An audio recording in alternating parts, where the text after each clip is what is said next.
Good evening to all of you. Good evening सभी मेरे भाइयों को। Good evening to all of you. Good evening. एक बार मुझे बता दीजिए वॉइस एंड वीडियो दोनों क्लियर है या नहीं। 18 मार्च 2020, 18 मार्च 2020 का आज दिन है, ठीक है, आज की तारीख है। सभी मेरे भाइयों को good evening to all of you. Good evening, good evening, good evening, good evening, evening, सभी को गुड इवनिंग, ठीक है।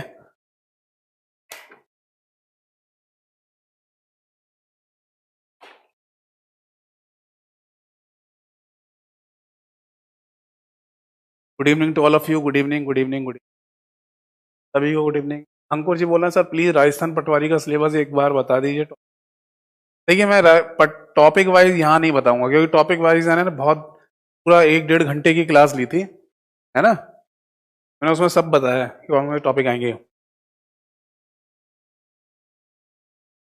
पर फिर भी है ना, अगर आप जैसे चाहते हैं, मैं कोशिश करूंगा आज कल में या फिर सैटरडे संडे ऑफ रहता है, इस सैटरडे संडे में ये काम करूंगा कि जितने भी है ना,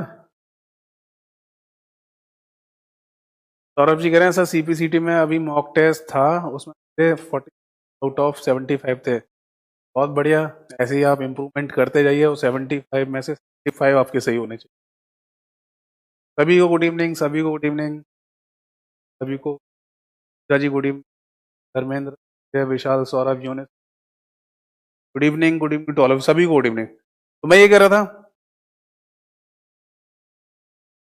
क्या ना, जो कल हम टॉपिक देख रहे थे, हाँ मैं ये कह रहा था जो टॉपिक वो सिलेबस वाइज है ना, जैसे किसी, हाँ लैंग्वेज के भी क्लास चलेगा। तो मैं कह रहा था जैसे कि किसी का कोई एग्जाम है, उसमें सिलेबस क्या है, कौन कौन से टॉपिक आएंगे, तो मैं मोस्ट प्रोबेबली बीच में मेरे को टाइम नहीं मिल पा रहा, तो मैं एक काम करता हूँ, ये जो सैटरडे संडे ऑफ रहेगा है ना, तो इस सैटरडे संडे में वो सारी वीडियोस बना के मेरा जो यूट्यूब चैनल है मैं उस पर डाल दूंगा। यूट्यूब का चैनल क्या है मेरा,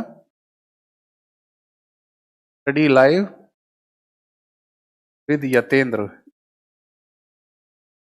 है ना। तो वहां से देख लेना कि आप कौन कौन से एग्जाम में क्या क्या पूछा जा रहा है, कौन कौन से टॉपिक कवर होंगे। बाकी दिल्ली पुलिस हेड कांस्टेबल का एक है ना फॉर्मेटिंग का भी टेस्ट होगा, वर्ड एक्सेल पावर पॉइंट का, तो उसकी भी वीडियो मैं बनाऊंगा। आज एक पर्सन का मेरे पास फोन आया था, एक कैंडिडेट का, उन्होंने बोला कि सर रिटन के बाद वो एग्जाम होगा, वो आप बता दीजिए उसके बारे में। तो वर्ड एक्सेल पावर पॉइंट बारे में बताऊंगा, ठीक है। थोड़ा वॉल्यूम इंक्रीज कर लें, वॉल्यूम अभी करवाते हैं।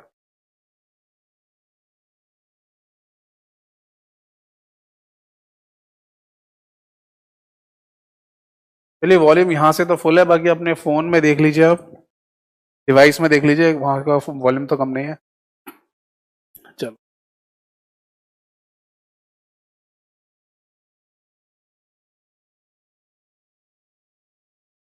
18 मार्च 2020 आज की तारीख है और हम शुरू करते हैं अपना सिलेबस, ठीक है। हिमांशु जी कह रहे हैं कि बैच की टाइमिंग यही रखिए क्योंकि 8 से 9:30। चलिए कोई नहीं, यही टाइमिंग रख लेंगे। अगर टाइमिंग में थोड़ा सा भी अगर कोई चेंजेस होगा तो मेरा जो टेलीग्राम है वो भी क्या है, टेलीग्राम का जो चैनल है तो सब ज्वाइन कर लीजिए। उसका भी नाम यही है, study live, study live with Yatendra. सारे लोगों से, सारे मेरे भाइयों से रिक्वेस्ट है कि आप है ना टेलीग्राम का चैनल और यूट्यूब का चैनल है ना,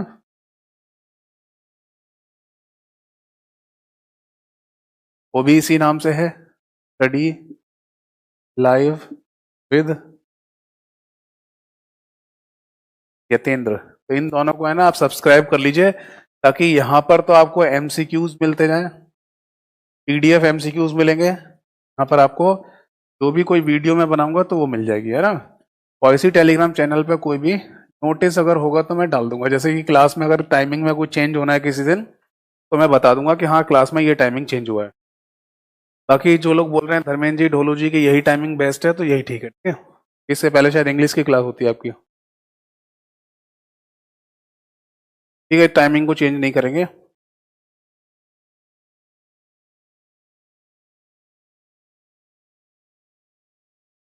ठीक है, चलो तो फिर स्टार्ट करते हैं।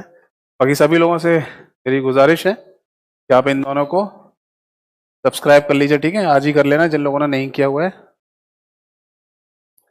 परमार जी, जो MS ऑफिस है वो डिजिटल बोर्ड पे पढ़ाने की जैसे आप बात कर रहे हैं, तो मैं पूरी कोशिश करूंगा, डिजिटल बोर्ड आ गया है यहाँ पर, है ना, तो वो जल्दी से जल्दी लग जाए, और जैसे ही जल्दी से जल्दी लग जाएगा फिर हम उस डिजिटल बोर्ड पे ही क्लासेस ले लिया करेंगे, ताकि एक प्रैक्टिकल नॉलेज भी मिल जाती है कि हाँ, हम जो चीज कर रहे हैं, जिसका अदर पढ़ रहे हैं, वो यहाँ पर ऐसे दिखाई देती है, या इसका ऐसा यूज कर। माइक्रो प्रोसेसर किसके कॉम्बिनेशन से बना होता है? कॉम्बिनेशन का मतलब माइक्रो प्रोसेसर, तो अभी शुरू करते हैं टॉपिक को, एक दो लोग है ना।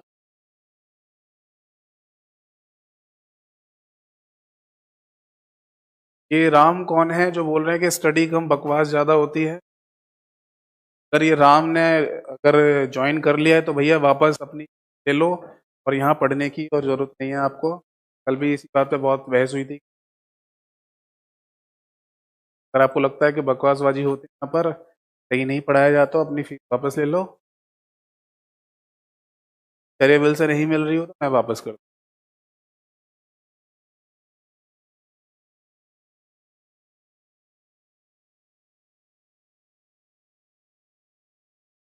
राजस्थान पटवारी में कैरेक्टरिस्टिक्स ऑफ कंप्यूटर है, तो इसका मतलब वही है कि कंप्यूटर की विशेष, कैरेक्टरिस्टिक्स का मतलब होता है विशेषताएं, है ना। ऐसे टॉपिक्स लिख दिए जाते हैं, characteristics of computer, fundamental computer. Abhishek ji topic start करो, मैं करूंगा, आपके कहने से नहीं करूंगा, थोड़ा सा पेशेंस रखो, सारे लोगों को लाइव आने दो। मैं ये रुख और रवैया नहीं अपनाता था आज तक, पहली बार इस बैच में मुझे रुख और रवैया अपनाना पड़ रहा है, क्योंकि बैच में ऐसे है ना, मैं बोलना नहीं चाहता, गधे है ना जुड़ गए हैं इस बैच में, जो कि है ना ये सोचते हैं, उन्होंने 600 रुपए दे के केरेविल को खरीद लिया है।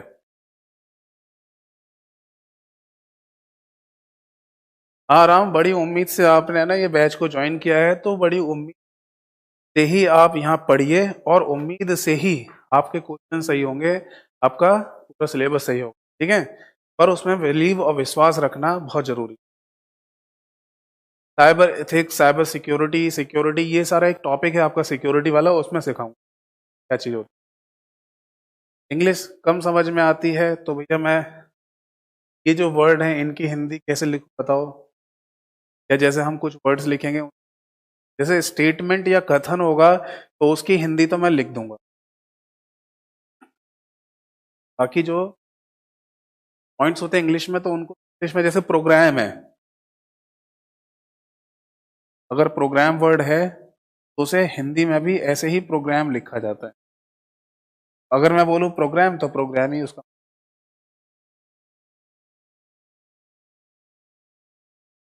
हार्ट ऑफ कंप्यूटर किसे कहते हैं? देखो मैंने बताया भी है, दोबारा बताते रहा हूं, अगर ब्रेन पूछा जाए, ब्रेन ऑफ कंप्यूटर किसे कहते हैं, दिमाग कंप्यूटर का किसे कहते हैं, तो वो आपका माइक्रो प्रोसेसर, तो सर, अथवा कहा जाता है, सेंट्रल प्रोसेसिंग कहा जाता है। और अगर ये पूछा जाए हार्ट यानी दिल, ये दिमाग, ठीक है ना, तो हार्ट ऑफ कंप्यूटर किसे कहा जाता है, वो आपका ALU है, अरिथमेटिक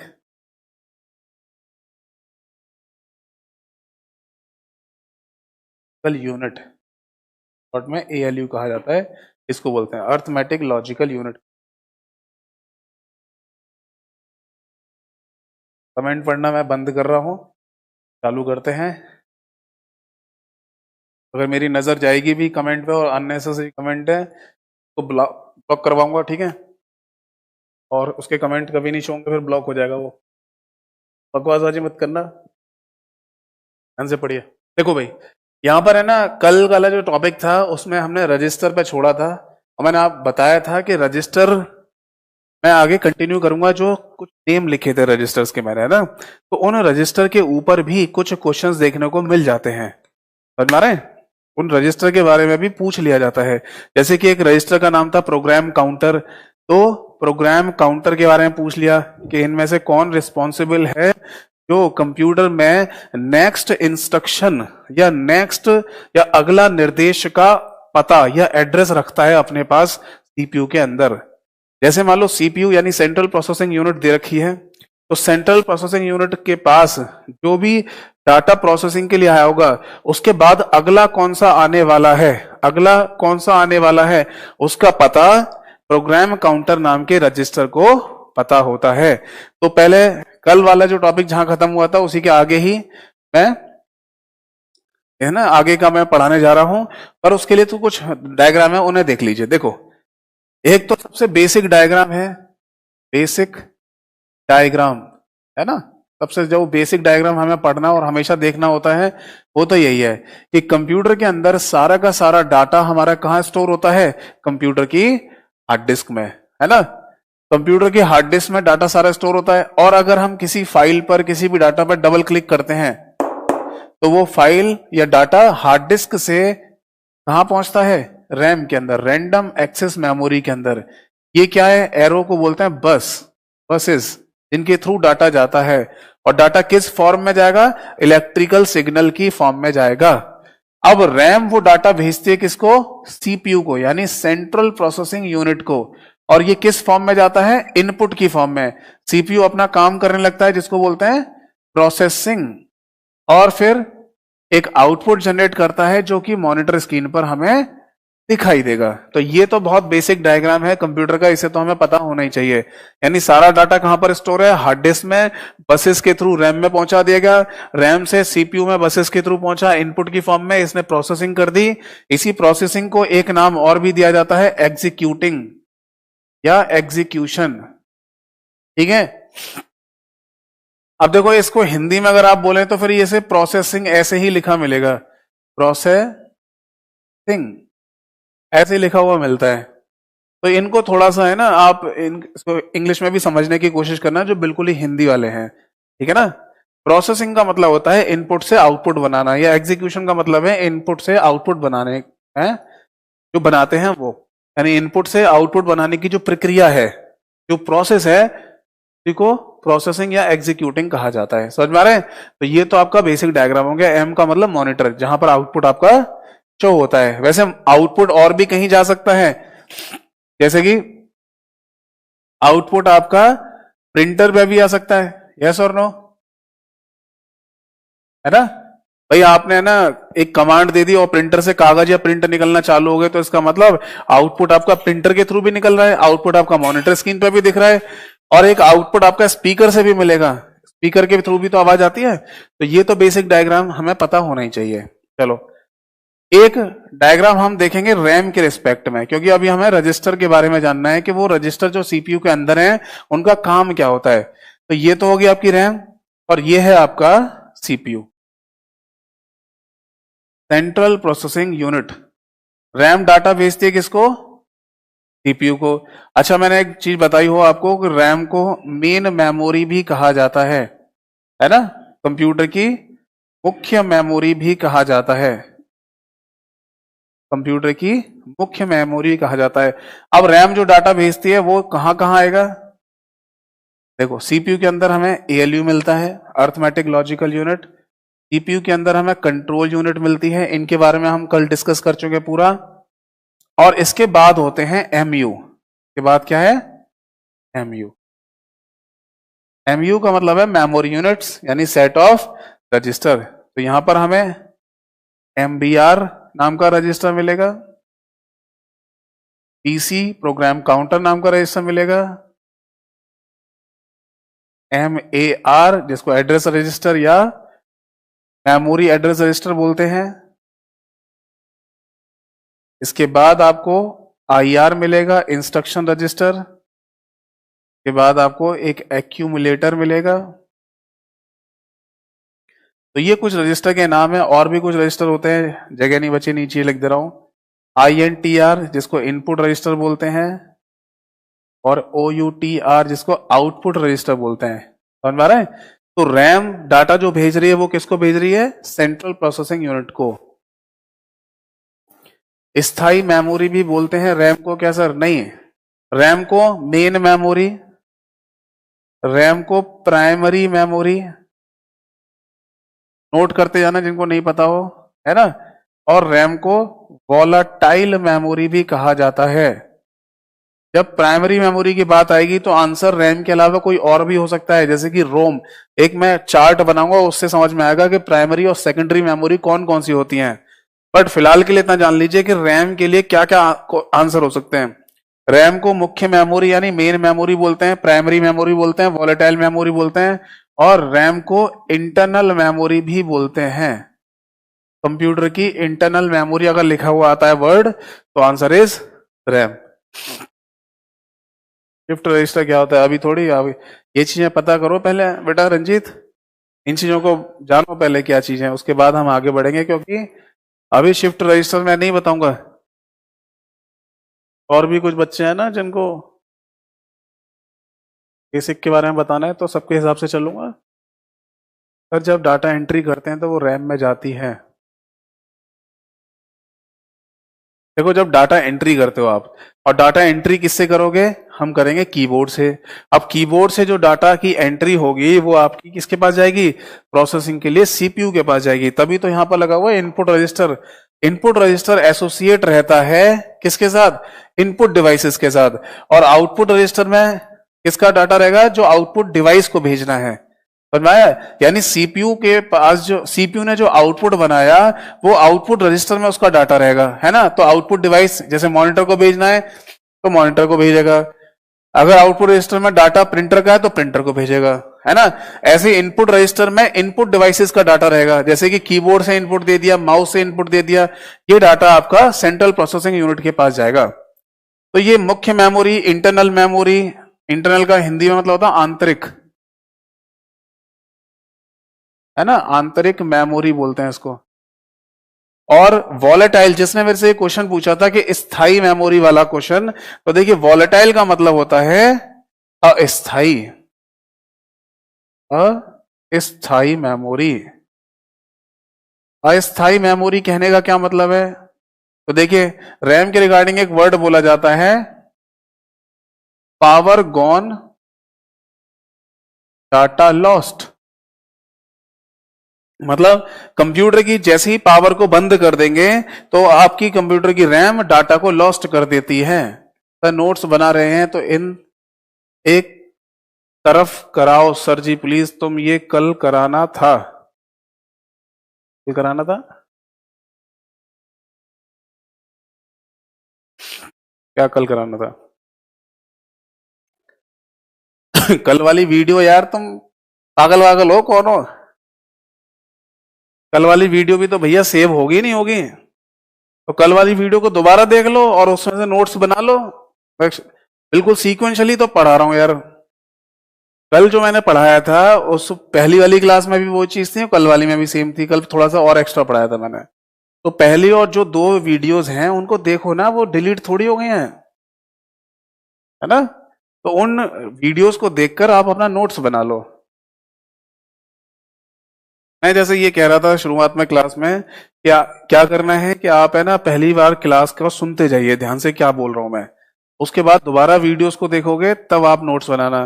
और कुछ लोग मुझे लग रहा है कि साथ के साथ ही नोट बनाएंगे वरना तो ये जान ले लेंगे मेरी। तो भैया लिखते जाओ, है ना, समय नहीं दूंगा ज्यादा नोट करने का, जल्दी फटाफट फटाफट लिखते जाओ, है ना। ऐसा नहीं कि लिख के तुरंत ही मिटा दूं, ऐसा भी नहीं करूंगा, थोड़ा सा समझाऊंगा जब तक ये डायग्राम वायग्राम सब बनाते हैं ना। यही क्वेश्चन है सारे, क्वेश्चन बेसिक फंडामेंटल में ऐसे पूछ रहे थे, इंटरनल मेमोरी ऑफ कंप्यूटर किसे कहते हैं, रैम को। वोलेटाइल मेमोरी किसे कहते हैं, रैम को। कंप्यूटर की मेन मेमोरी किसे कहते हैं, रैम को। सीपीयू के अंदर रजिस्टर कितने होते हैं, ये सारे, एएलयू, सीयू, यही क्वेश्चन आते हैं, ठीक है। तो साथ के साथ नोट भी करते जाइए जो नोट्स बना रहे हैं,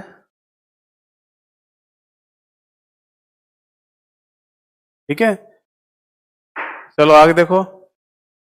तो सेंट्रल प्रोसेसिंग यूनिट यानी सीपीयू की जो मैं बात कर रहा हूं उसके अंदर 3 भाग थे, ये तो मैंने कल बताया भी था आपको, एएलयू, सीयू और एमयू यानी मेमोरी यूनिट। अब मेमोरी यूनिट का मतलब क्या था, सेट ऑफ रजिस्टर, और रजिस्टर में ये सारे नाम आते हैं। अब ये सारे जो रजिस्टर हैं इसके अंदर काम क्या करते हैं, इसके अंदर इनका काम क्या होता है वो मैं आपको एग्जांपल से समझाऊंगा यहाँ पर, ठीक है। एक एग्जांपल लेंगे रैम का भी और सीपीयू का भी, इन दोनों से आपको समझ में आ जाएगा कि क्या काम करते हैं। फिलहाल एक छोटा छोटा इंट्रोडक्शन दे देता हूं। पावर गॉन डाटा लॉस का क्या मतलब है? देखो, अगर पावर चली गई तो डाटा लॉस्ट हो जाएगा, पावर जैसी चली जाएगी तो डाटा लॉस्ट हो जाएगा, यही मतलब है इसका। कि अगर मान लो कोई मेमोरी के अंदर डाटा रखा हुआ है ना, कोई मेमोरी जिसके अंदर डाटा रखा हुआ है, और अगर मान लो इस मेमोरी का जो पावर है यानी इलेक्ट्रिसिटी जो आप दे रहे हैं वो अगर आपने खत्म कर दी तो फिर वो डाटा लॉस्ट कर देगी। ये समझ में आ रहा है? कहने का मतलब ये एक मेमोरी है और इस मेमोरी के अंदर डाटा रखा हुआ है और इसको पावर से चला रहे हैं, इलेक्ट्रिसिटी से, और जैसे ही इलेक्ट्रिसिटी कट कर दी हमने तो इसका डाटा लॉस्ट हो जाएगा। चलिए एक नॉलेज वाला क्वेश्चन सुनिए। देखिए होता क्या है कंप्यूटर में, जब तक पावर रहती है, जब तक इलेक्ट्रिसिटी करंट फ्लो कराते हैं कंप्यूटर को देते रहते हैं, तब तक रैम के अंदर डाटा रहता है जो डाटा पड़ा हुआ है, और जैसे ही आप कंप्यूटर को बंद कर देते हैं रैम से डाटा हट जाएगा। सीपीयू तो प्रोसेसिंग करने के लिए था ना, तो जब रैम में ही डाटा हट गया तो इसका डाटा भी खत्म हो गया, यानी अब प्रोसेसिंग करेगा नहीं। तो फाइनली जो परमानेंट डाटा रहता है वो कंप्यूटर की हार्ड डिस्क में सेव रहता है। किसमें रहेगा? कंप्यूटर की हार्ड डिस्क में परमानेंट डाटा सेव रहता है, और जब आप दोबारा कंप्यूटर को चलाएंगे तो हार्ड डिस्क से ही फिर रैम में, फिर सीपीयू से, फिर तब जाके मॉनिटर पे दिखाई देता है। इतनी बात समझ में आ रही है? तो फाइनली जो सीपीयू है हमारा सेंट्रल प्रोसेसिंग यूनिट, इसके अंदर होता क्या है? इसके अंदर तीन भाग हैं और सबकी अलग अलग रिस्पॉन्सिबिलिटी है। कल और परसों वाली जो वीडियो थी लास्ट वाली वो देख लेना, उसमें एएलयू और सीयू मैंने अच्छे से बता दिया है ना। यूनिस जी पावर गॉन डाटा लॉस समझ में नहीं आ रहा? अरे भैया मेरे, पावर गॉन का मतलब होता है इलेक्ट्रिसिटी गॉन, इलेक्ट्रिसिटी, विद्युत, करंट, विद्युत। अब तो समझ में आया होगा। अगर इलेक्ट्रिसिटी को काट दो, अगर इलेक्ट्रिसिटी को काट दिया जाए और मेमोरी अपना डाटा लॉस्ट कर दे तो वही मेमोरी वॉलेटाइल नेचर की कहलाती है।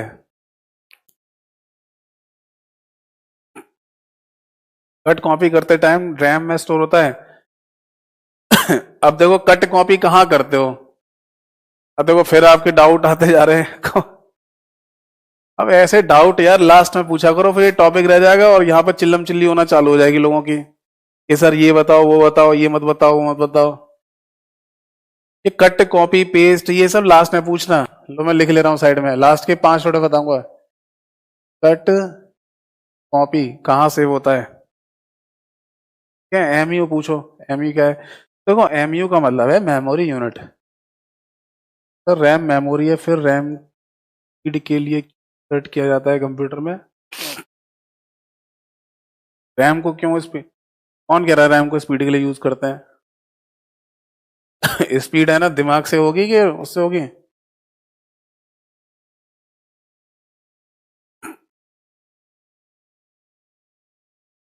देखो अगर जैसे कोई ये बोलता है ना कि अगर रैम ज्यादा है तो हमारी स्पीड ज्यादा हो जाएगी, तो मैं उनके लिए एक एक पॉइंट बताना चाहता हूं कि कभी भी रैम अपनी मर्जी से नहीं लगाई जा सकती। रैम को कॉम्बिनेशन के साथ लगाया जाता है, सेंट्रल प्रोसेसिंग यूनिट या के, इन दोनों के कॉम्बिनेशंस होते हैं।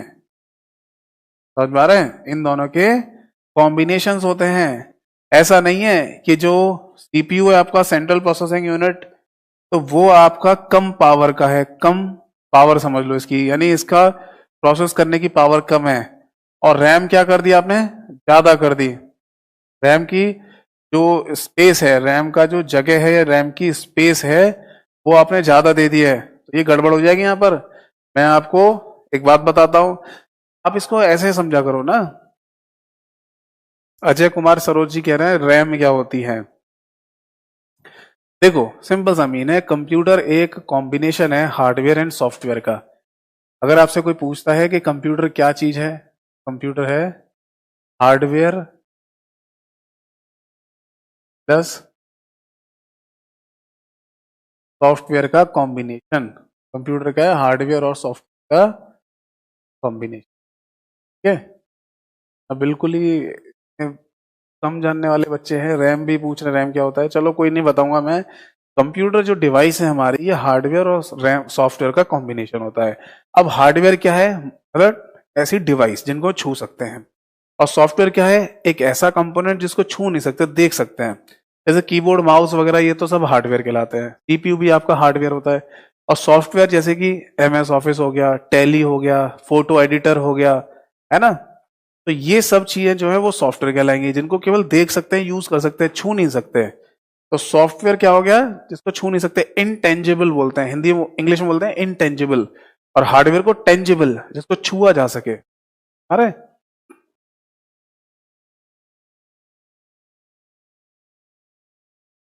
हाँ, रैम को मोबाइल के सेंस में बताऊं क्या फायदा है, बताऊंगा अभी। देखो, अब ये तो समझ में आ गया किसी को, जो रैम पूछ रहा था क्या है। रैम क्या है कि एक हार्डवेयर है। ये क्या है, रैम एक हार्डवेयर है, बट काम क्या करता है, डाटा को स्टोर करने का काम करता है। समझ में आ रहा है। ऐसी हार्ड डिस्क एक हार्डवेयर है जो डाटा को स्टोर करने का काम करती है। सीपीयू भी एक हार्डवेयर है, बट ये प्रोसेसिंग का काम करता है, इनपुट से आउटपुट बनाने का काम करता है। मॉनिटर भी एक हार्डवेयर है जो आउटपुट दिखाने का काम करता है। बट इस मॉनिटर पे आप कई सारे काम करेंगे, जैसे कि आपको है ना डॉक्यूमेंटेशन करना है, अपना रिज्यूमे, अपना बायोडाटा, या अपना कुछ भी काम करना है, लिखना है, तो सब जो मॉनिटर पे आप कर रहे हैं वो होते हैं सॉफ्टवेयर के थ्रू। जैसे कि एमएस ऑफिस हो गया, टैली हो गया, है ना, कोरल ड्रॉ हो गया, फोटोशॉप हो गया, ये नोटपैड हो गया, ये सारे के सारे सॉफ्टवेयर हैं जिनके थ्रू आप में काम करेंगे यहाँ पर। समझ में आ रहा है। तो सॉफ्टवेयर और हार्डवेयर का कॉम्बिनेशन है, जिनमें ये सारे हार्डवेयर हैं, और फिर बाद में सॉफ्टवेयर का यूज करके हम इन हार्डवेयर को चला पाते हैं। समझ में आ रहा है। अब यही मान के चल लो कि अगर मान लो आपने कोई गाड़ी खरीदी है, तो गाड़ी तो खरीद लिया आपने, पर गाड़ी जो हार्डवेयर खरीद के लाए हो गाड़ी वाला, वो चलेगा तो तभी जब उसके अंदर फ्यूल होगा। जो फ्यूल होगा, तो फ्यूल आप समझ लो कि एक सॉफ्टवेयर है जिसके थ्रू आप काम करोगे। जब तक फ्यूल चलता रहेगा तो आप रेस देते रहोगे, गाड़ी आगे बढ़ती रहेगी।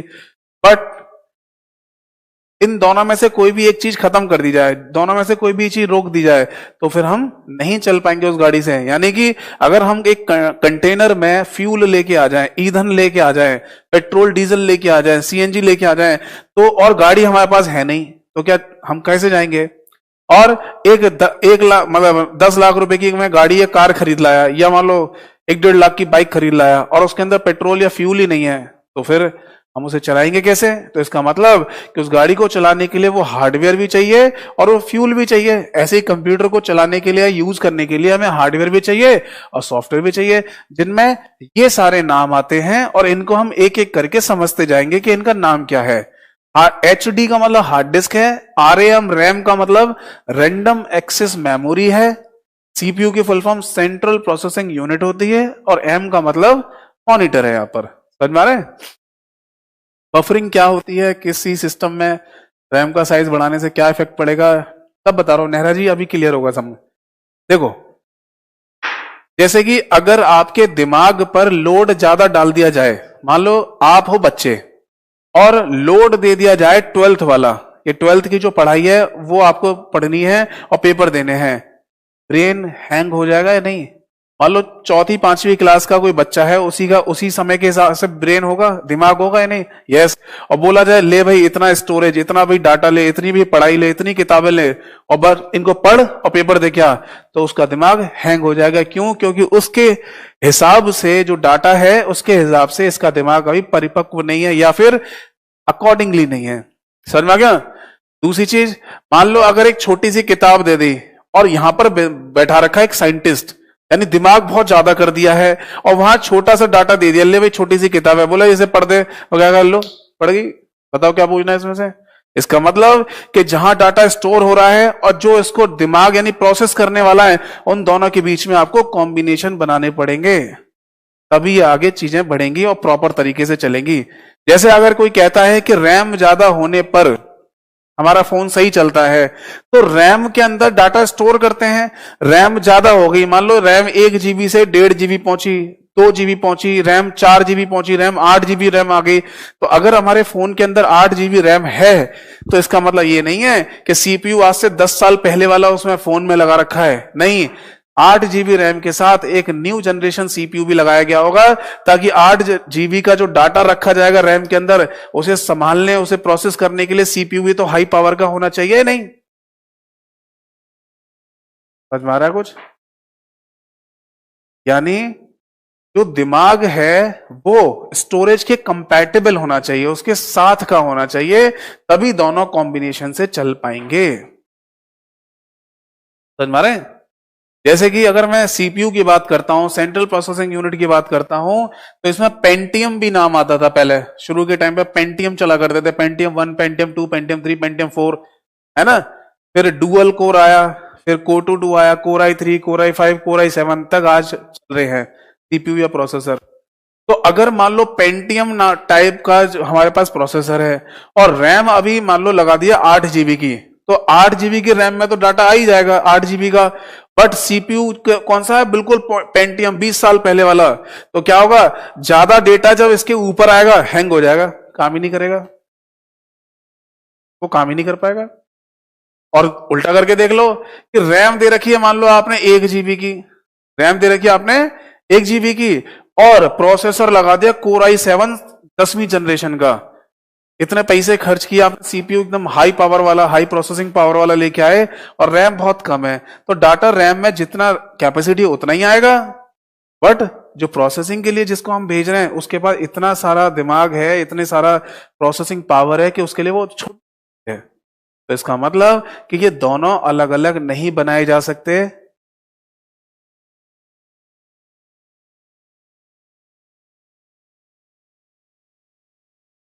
वाई कंप्यूटर हीट हीट क्यों करता है? अब देखो कंप्यूटर में हीटिंग की वजह में क्या है, या तो बहुत ज्यादा यूज हो रहा है, वो फ्रीक्वेंटली यूज करते जा रहे हो उसको, रो बीच में बंद नहीं कर रहे हो, है ना? एक तो ये तरीका, ये रीजन ये भी होता है कि बहुत टाइम से चल रहा है इसलिए हीट अप कर रहा होगा, या उसके अंदर प्रॉपर जो हीट फेंकने वाला जैसे फैन वगैरह कह सकते हैं वो प्रॉपर नहीं काम कर रहा है, चल रहा है, तो भी हो सकता है। यानी पुराने कंप्यूटर के टाइम पे आपने सुना होगा कि पुराने कंप्यूटर के टाइम पे एसी वगैरह लगाए जाते थे कमरों में जब कंप्यूटर चल पाते थे, क्योंकि उस टाइम पे जो मटेरियल यूज करते थे, जो चीजें कंप्यूटर के अंदर यूज करते थे, वो हीटअप बहुत जल्दी हो जाती थी। वो क्या हो जाती थी? हीटअप बहुत जल्दी हो जाती थी। इसलिए अब जैसे आप एक छोटा सा एग्जांपल बताऊंगा, अगर कोई आपके घर में है ना, सिल्वर का बर्तन है, सिल्वर के बर्तन नहीं होते, उसको लेना और एक लोहे की कढ़ाई लेना, तो अगर सिल्वर के बर्तन में अगर कोई पानी या कुछ भी चीज गर्म करोगे तो बहुत जल्दी गर्म हो जाता है, पर लोहे की कढ़ाई में थोड़ा सा टाइम लगता है, पहले कढ़ाई गर्म होती है उसके बाद फिर वो सामान गर्म होना चालू होगा। तो पता चले कि हम क्या कर रहे थे, सिल्वर जैसी कोई ऐसी मटेरियल का यूज कर रहे थे अपने कंप्यूटर के अंदर कि वो जरा सी पावर देने पे हीटअप हो जाता था, तो उसे ठंडा रखने के लिए एसी चाहिए था। बट आज हमने उस मटेरियल को, चिप्स को, उनके मटेरियल को चेंज कर लिया है कि वो इतनी जल्दी हीटअप नहीं होते। समझ पा रहे हैं? तो इसलिए हमें आज एसी की जरूरत नहीं पड़ती, नॉर्मल एक फैन की, जैसे कि कंप्यूटर कहीं पर रखा हुआ है तो फैन चला दो, से काम चल जाता है। नहीं तो इतना ही सोच के चलो कि आज हमारे जो पॉकेट में रखा हुआ है स्मार्टफोन, वो भी तो कंप्यूटर का एग्जांपल है, और इसे कौन सी हवा लगाने की और एसी की और पंखे की जरूरत पड़ती है? यानी आज हमने इतना डेवलपमेंट कर लिया है इन डिवाइसेस को बनाने में, इनके मटेरियल में, कि ये अब हीटअप नहीं होते। समझ में आ रहा है? तो अगर मान लो कोई डिवाइस या कोई कंप्यूटर हीटअप हो रहा है तो उसके कई सारे रीजन हो सकते हैं, या तो उसमें प्रॉपर कूलिंग कंपोनेंट नहीं होगा इसलिए हीट कर रहा होगा, या फिर कोई हार्डवेयर वगैरह की भी दिक्कत होती है उनसे हीटअप कर रहे होते हैं, ये कई सारे रीजन हो सकते हैं। समझ में नहीं आ रहा है? चंदन भाई क्या समझ में नहीं आ रहा है, पूछो।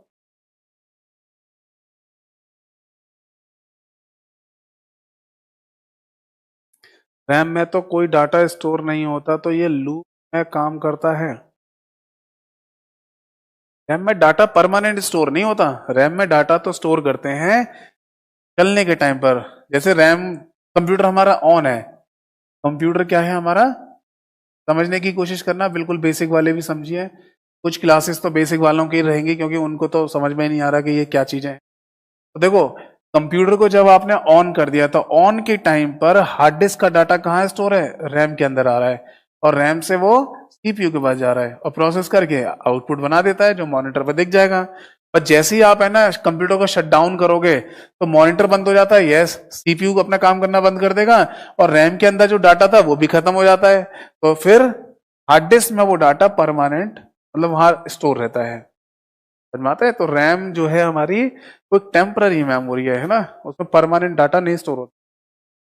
नेरा जी कह रहे हैं अगर रैम का साइज बढ़ा दें और प्रोसेसर स्मॉल हो तो क्या इफेक्ट पड़ेगा, हैंग हैंग हैंग होगा क्या? अरे भैया इतनी देर से यही तो समझा रहा था, दोबारा पीछे करके सुन लो क्या कह रहा था।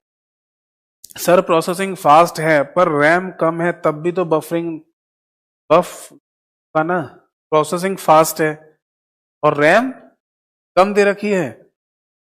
हाँ तो अब देखो ऐसे वैसे तो आएगा ही नहीं पहली बार तो, कि कोई कंपनी ऐसे नहीं देगी आपको कंप्यूटर के उसमें एक 10th जनरेशन का इंटेल का कोर i7 प्रोसेसर लगा के या सीपीयू लगा के दे दिया जाए और रैम उसके अंदर 1 GB की आ रही है, ऐसा नहीं होता है।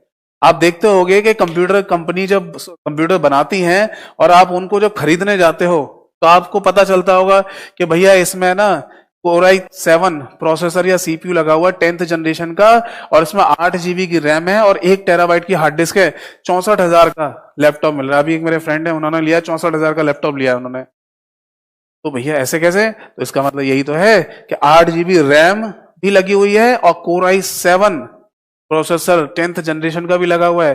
बट वहीं आ जाओ 20,000 के लैपटॉप पर, तो 20,000 के लैपटॉप में पता चल रहा है कि 2 GB की रैम आ रही है और उसमें कोर i3 या फिर कोर 2 डुओ नाम का प्रोसेसर आ रहा है। समझ में आ रहा है? तो पहली बात तो ये दोनों अलग अलग नहीं लगा सकती कंपनी, वो जैसे जैसे है ना दोनों के कॉम्बिनेशंस की पावर बढ़ती चली जाएगी तो कॉस्ट बढ़ती जाती है और लैपटॉप महंगे होते चले जाते हैं। हमारे सर चार्जिंग के टाइम लैपटॉप या मोबाइल चार्ज करने पे हीट अधिक होते हैं, क्या चार्जिंग के टाइम डिवाइस का यूज करना हानिकारक हो सकता है?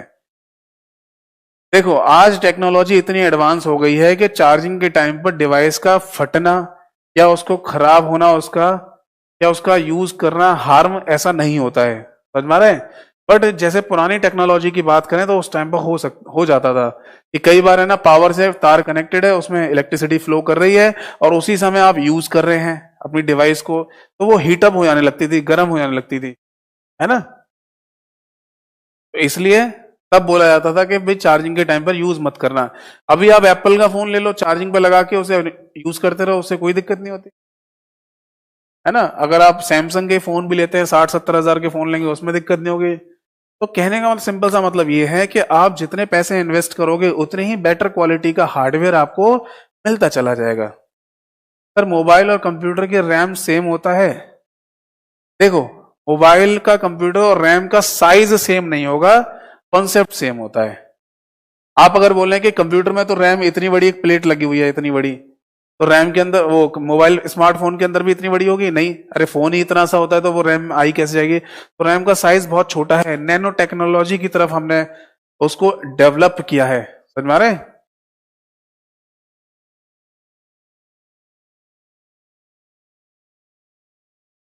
क्या कह रहे हैं?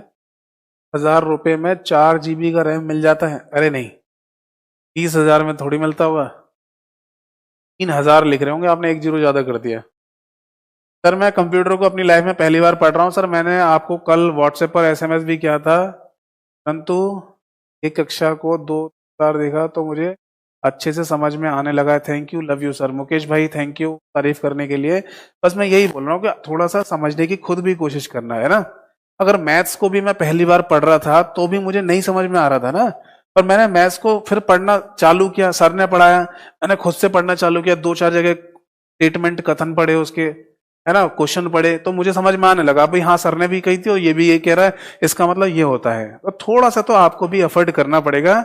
अब बिल्कुल मैं ऐसे तो होगा नहीं कि कुछ घोल के आपके दिमाग में डाल दूं, ऐसा तो नहीं हो सकता ना। तो थोड़ा सा आप एफर्ट कीजिए, बाकी मैं हूं, एग्जाम में नंबर लाने की जिम्मेदारी मेरी फिर।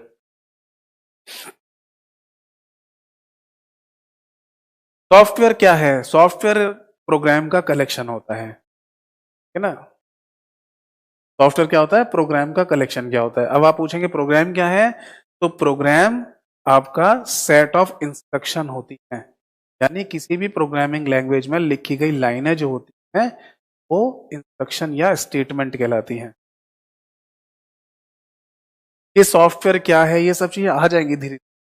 ऐसा मत सोचो कि है ना अगर हम हार्डवेयर या फिर ये सीपीयू के बारे में पढ़ रहे हैं तो बाकी सारी चीजें नहीं पता चलेंगी हमको। पता चलेंगी, बिल्कुल पता चलेंगी। और कोरिलेट भी करने लगो कि अच्छा ये उसके साथ कोरिलेट था, हाँ ये तो। बट ऐसा आप बिल्कुल मत सोचिए कि पहले ना हार्डवेयर समझाओ सॉफ्टवेयर समझाओ तब यहाँ आओ, ऐसी कोई दिक्कत नहीं है। आपको यहीं से समझ में आना चालू हो जाएगा। क्योंकि अगर आप ये बोलेंगे कि सॉफ्टवेयर हार्डवेयर कंप्यूटर सीपीयू में monitor RAM hard disk RAM, ये एक एक करके मैं पॉइंट लिख लिख के बताना लगूंगा और सबको पहले ही क्लासेस में बताना चालू कर दूंगा तो बहुत टाइम लग जाएगा। सिलेबस तो बहुत बाद में शुरू हो पाएगा। फिर समझ में आ रहे हैं? इन सबको मिलाते हुए हम चालू करेंगे। एंटीवायरस कैसे काम करता है देखो, फिर अननेसेसरी क्वेश्चन पूछ रहे हो। ये सब बात के लिए क्वेश्चन रखा करो, अभी यहां के क्वेश्चन पूछो।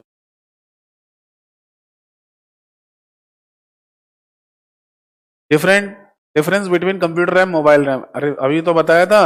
वो साइज में छोटी होगी, काम वही करती है जो कंप्यूटर की रैम करती है।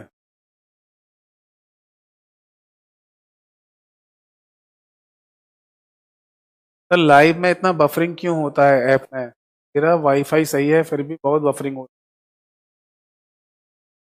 सीपीयू और रैम की मात्रा बराबर होती है? नहीं, मात्रा बराबर के कहने की बात नहीं है। जैसे कि एक तो इन्हीं के दोनों की यूनिटी अलग अलग है। जैसे कि ये जो आपकी जो रैम है वो डाटा स्टोरेज कैपेसिटी बताती है, जैसे कि रैम आपकी 4 GB की है और सीपीयू बताया जाएगा कि सीपीयू की पावर है 1.8 GHz, ऐसे बताई जाएगी। जैसे कि रितु जी कह रही है आगे पढ़ाइए। ये जो सारे लोग बच्चे कमेंट पूछ रहे हैं इनको कौन बताएगा, आप बताओगे? देखो पहली बार सुनो, मुझे मत बताइए कैसे पढ़ाना है। इनको चीजें आ रही हैं स्किप करके आगे बढ़ जाना इस वीडियो को दोबारा देखते समय।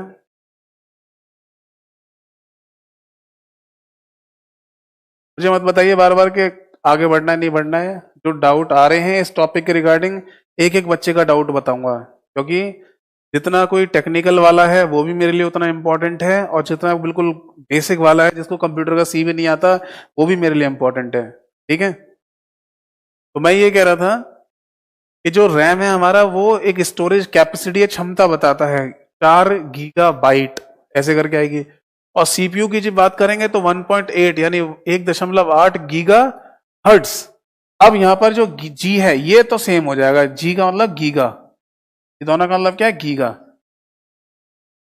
है ना। गीगा का मतलब कंप्यूटर में होता है 2 की पावर 30, ये तो यहां सेम है। अब यहां बता रहा है कि कितना डाटा स्टोर हो सकता है, 4 GB का, है ना। और ये जो लिखा है गीगा के बाद हर्ट्ज, इंग्लिश में लिखते हैं HERTZ, हर्ट्ज। हिंदी में भी हर्ट्ज ही लिखते हैं, हर्ट्ज लिखा जाता है ऐसे करके, है ना। तो ये इसकी स्पीड बताता है कि कितना वो सीपीयू प्रोसेस कर सकता है, उसकी पावर कितनी है। अब जैसे आप बोलेंगे कि सीपीयू और रैम की सेम ही कैपेसिटी या सेम ही चीज लिखा लिखा जाता है, तो ऐसा नहीं लिख सकते हैं, ऐसा नहीं बताएंगे। क्यों? क्योंकि जैसे मान लो अगर बात चल रही है टाइम और डिस्टेंस की, तो टाइम तो हमारा है ना AM PM में होता है और डिस्टेंस हमारी किलोमीटर में होती है, दोनों अलग अलग यूनिट हो गई ना। यही समझ लो कि रैम की जो कैपेसिटी है वो ऐसे गीगाबाइट मेगाबाइट टेराबाइट में बताई जाएगी। टेराबाइट तो खैर नहीं आ रही अभी, रैम गीगाबाइट में ही है।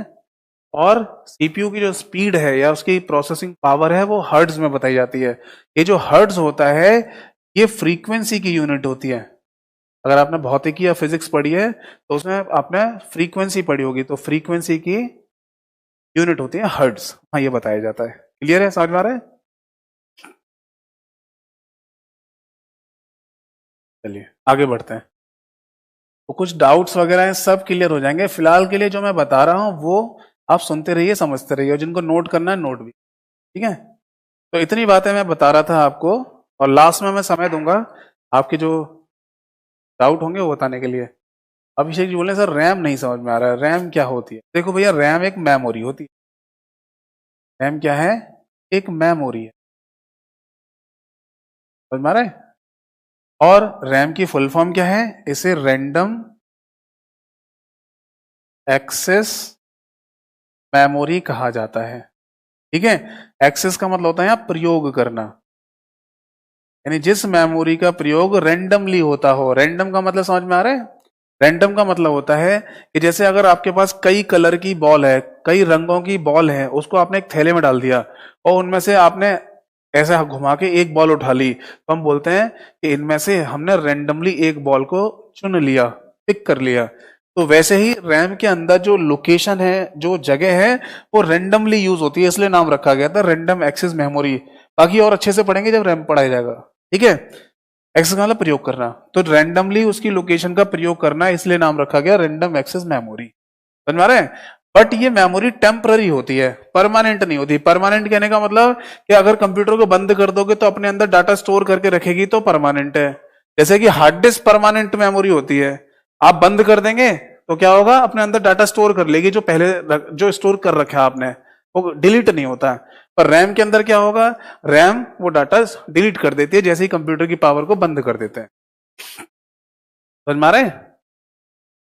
तो आप इसको ये समझ लो कि रैम यहां क्या काम कर रही है। हमें अपना डाटा पहुंचाना था किसके पास, सीपीयू यानी सेंट्रल प्रोसेसिंग यूनिट के पास पहुंचाना था। बट हमें बीच में एक टेम्पररी टाइम के लिए डाटा वो रखना भी है। समझ में आ रहा है? तो हमने रैम का यूज किया हुआ यहां पर कि वो डाटा हम यहां रखेंगे और फिर सीपीयू उससे डाटा उठा सकता है। ऐसा क्यों कर रहे हैं भाई, सीधे क्यों नहीं ला सकते थे? क्योंकि यहां से डाटा फेच करने में टाइम लगता है। समझ में आ रहे हैं? जैसे मान लो एक छोटा सा एग्जांपल दे रहा हूं कि अगर किसी जगह शहद की जरूरत पड़ रही है, किसी जगह शहद की जरूरत पड़ रही है ना, हनी की जरूरत पड़ रही है, और हनी या शहद वो लगा हुआ छत्ते पर, पेड़ पर, और मान लो आपको यहां जरूरत पड़ रही है, तो आप क्या करेंगे, आपने बुलाया भाई लाओ छत्ता काटो, शहद काटो, तो वहां से आप छत्ते से शहद को काट के लाओगे तो उसका पूरा प्रोसेस है ना, पहले मधुमक्खियों को हटाना पड़ेगा, धुआं करना पड़ेगा, तब जाके उसे काटेंगे, फिर निचोड़ेंगे, तब लेके आएंगे। तो इसका मतलब कि हमें जहां जरूरत पड़ रही है वो डाटा अगर हमें यहां से चाहिए तो उसे लाने में बहुत टाइम लगेगा। तो हमने क्या किया, पहले से ही उस शहद को वहां से निकलवा के एक जगह स्टोर कराते जा रहे हैं, है ना, और यहां से बोलेंगे जब शहद की जरूरत पड़ेगी तो यहां से उठा लेंगे। अब और भी कई सारे छत्ते होंगे, उनको भी तोड़ते जा रहे हैं कि भाई अगर जरूरत पड़ेगी तो हम यहां रखते जाएंगे, और जब जब जरूरत पड़ेगी तो यहां से यहां उठा लेंगे, यानी यहां से उठाते जाएंगे।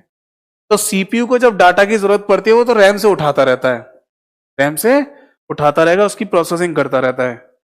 पर वो डाटा आएगा कहां से रैम के पास, वो भी आएगा कंप्यूटर की हार्ड डिस्क से। तो रैम से डाटा लेने में, उसको डाटा को फेच करने में टाइम लगता है। रैम के हार्ड डिस्क में, हार्ड डिस्क के अंदर एक मैग्नेटिक डिस्क होती है, और मैग्नेटिक डिस्क से डाटा उठाने का जो प्रोसेस है वो है स्लो, यानी वो डाटा इतनी जल्दी नहीं आ सकता उससे फैच होके, इसलिए फिर बीच में एक मेमोरी और लगी हुई है रैम। तो फाइनली हार्ड डिस्क से डाटा उठाते रहते हैं रैम के पास, यहां स्टोर करते रहते हैं। बट ये स्टोर वॉलेटाइल नेचर का है, यानी पावर कटने पे यहां से भी खत्म हो जाएगा और फिर वो सीपीयू के पास जाता रहता है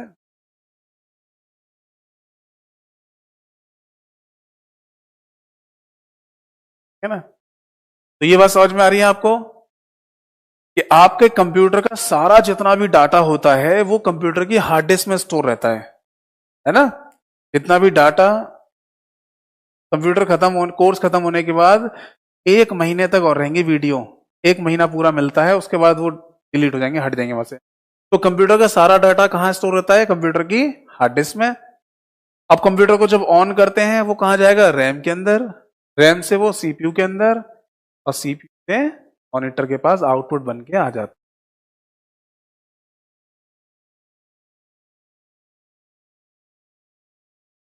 अब मैं आगे बढ़ता हूं, अब प्लीज कुछ देर के लिए कमेंट बंद कर दीजिए, है ना। सारी चीजें, सब चीज समझाऊंगा, पर फिलहाल ये रजिस्टर को पूरा होने दीजिए, यही नहीं पूरा हो पा रहा है, इनका मतलब क्या है।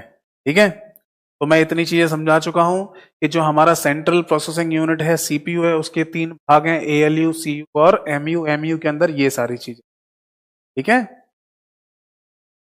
समझ में आया? ये सारी चीजें हैं, यानी रजिस्टर्स हैं।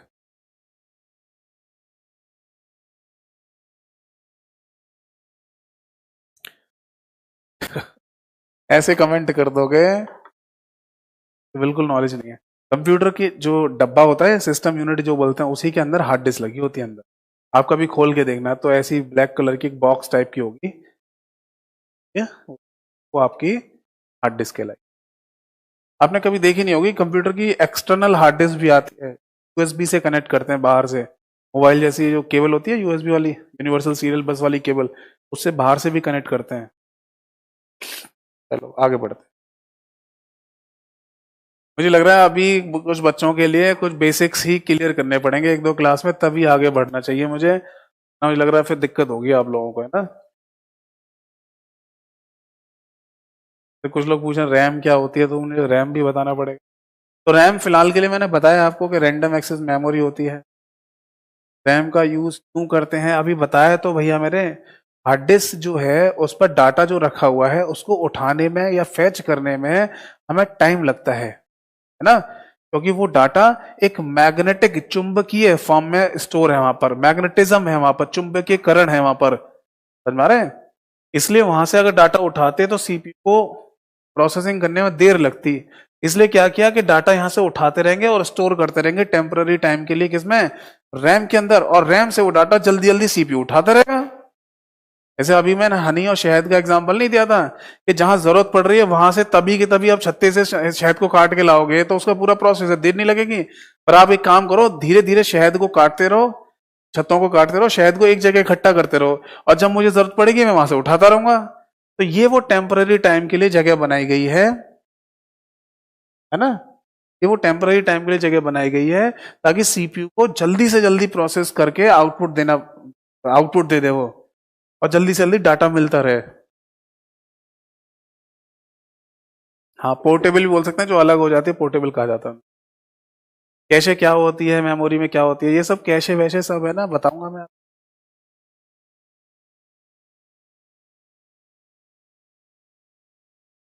रितु जी बोल रहे हैं सर आप कितनी बार एक ही चीज पढ़ाएंगे, जब तक सबके डाउट खत्म नहीं होंगे एक ही चीज पढ़ाऊंगा।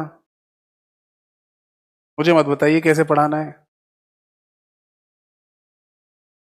बात तो सारी यही है ना कि अभी जब आगे बढ़ते हैं तो कुछ बच्चे बोलते हैं सर अभी पीछे वाला ये चीज बताओ क्या होता है। अनिल जी बोल रहे हैं एडवांस पढ़ाइए, आज ही एडवांस पढ़ा दूं। जब सीधे सीधे वहां लिख रहा था कि बेसिक टू एडवांस है तो एडवांस आगे चलेगा ना, आज ही थोड़ी वो करा देंगे एडवांस।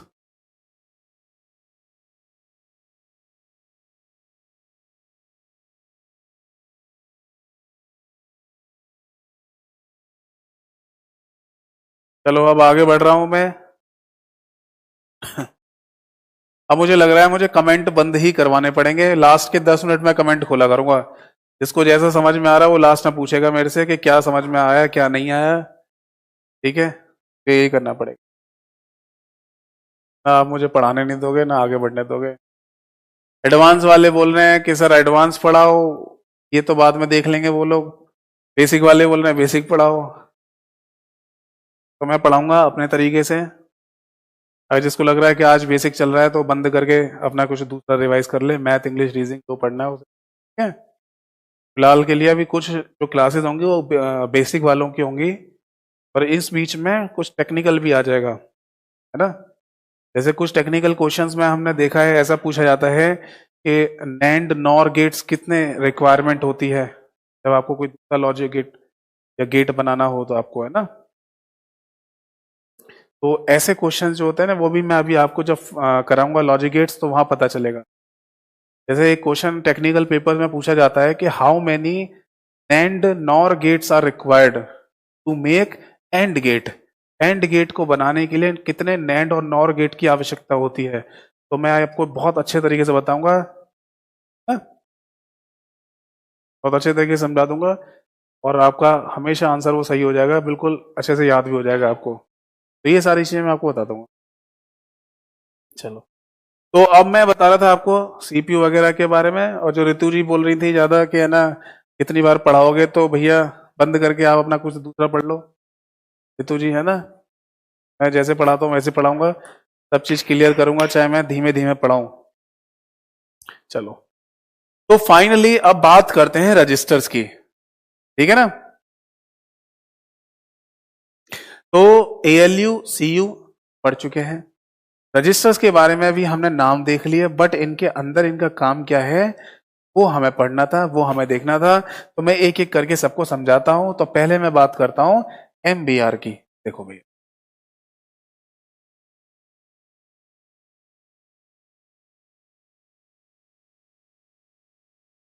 देखो सबसे पहले बात करते हैं MBR की। MBR का मतलब है मेमोरी बफर रजिस्टर। जो लोग नोट कर रहे हैं वो नोट करते जाइएगा। Memory buffer register. पहले मैं सबके बारे में एक एक दो दो पॉइंट बता दे रहा हूं, फिर मैं एक डायग्राम के थ्रू समझाऊंगा, है ना। और फिर टेक्निकल वाले भी देखना यहां पर, वो भी क्वेश्चन आएंगे यहां पर। देखो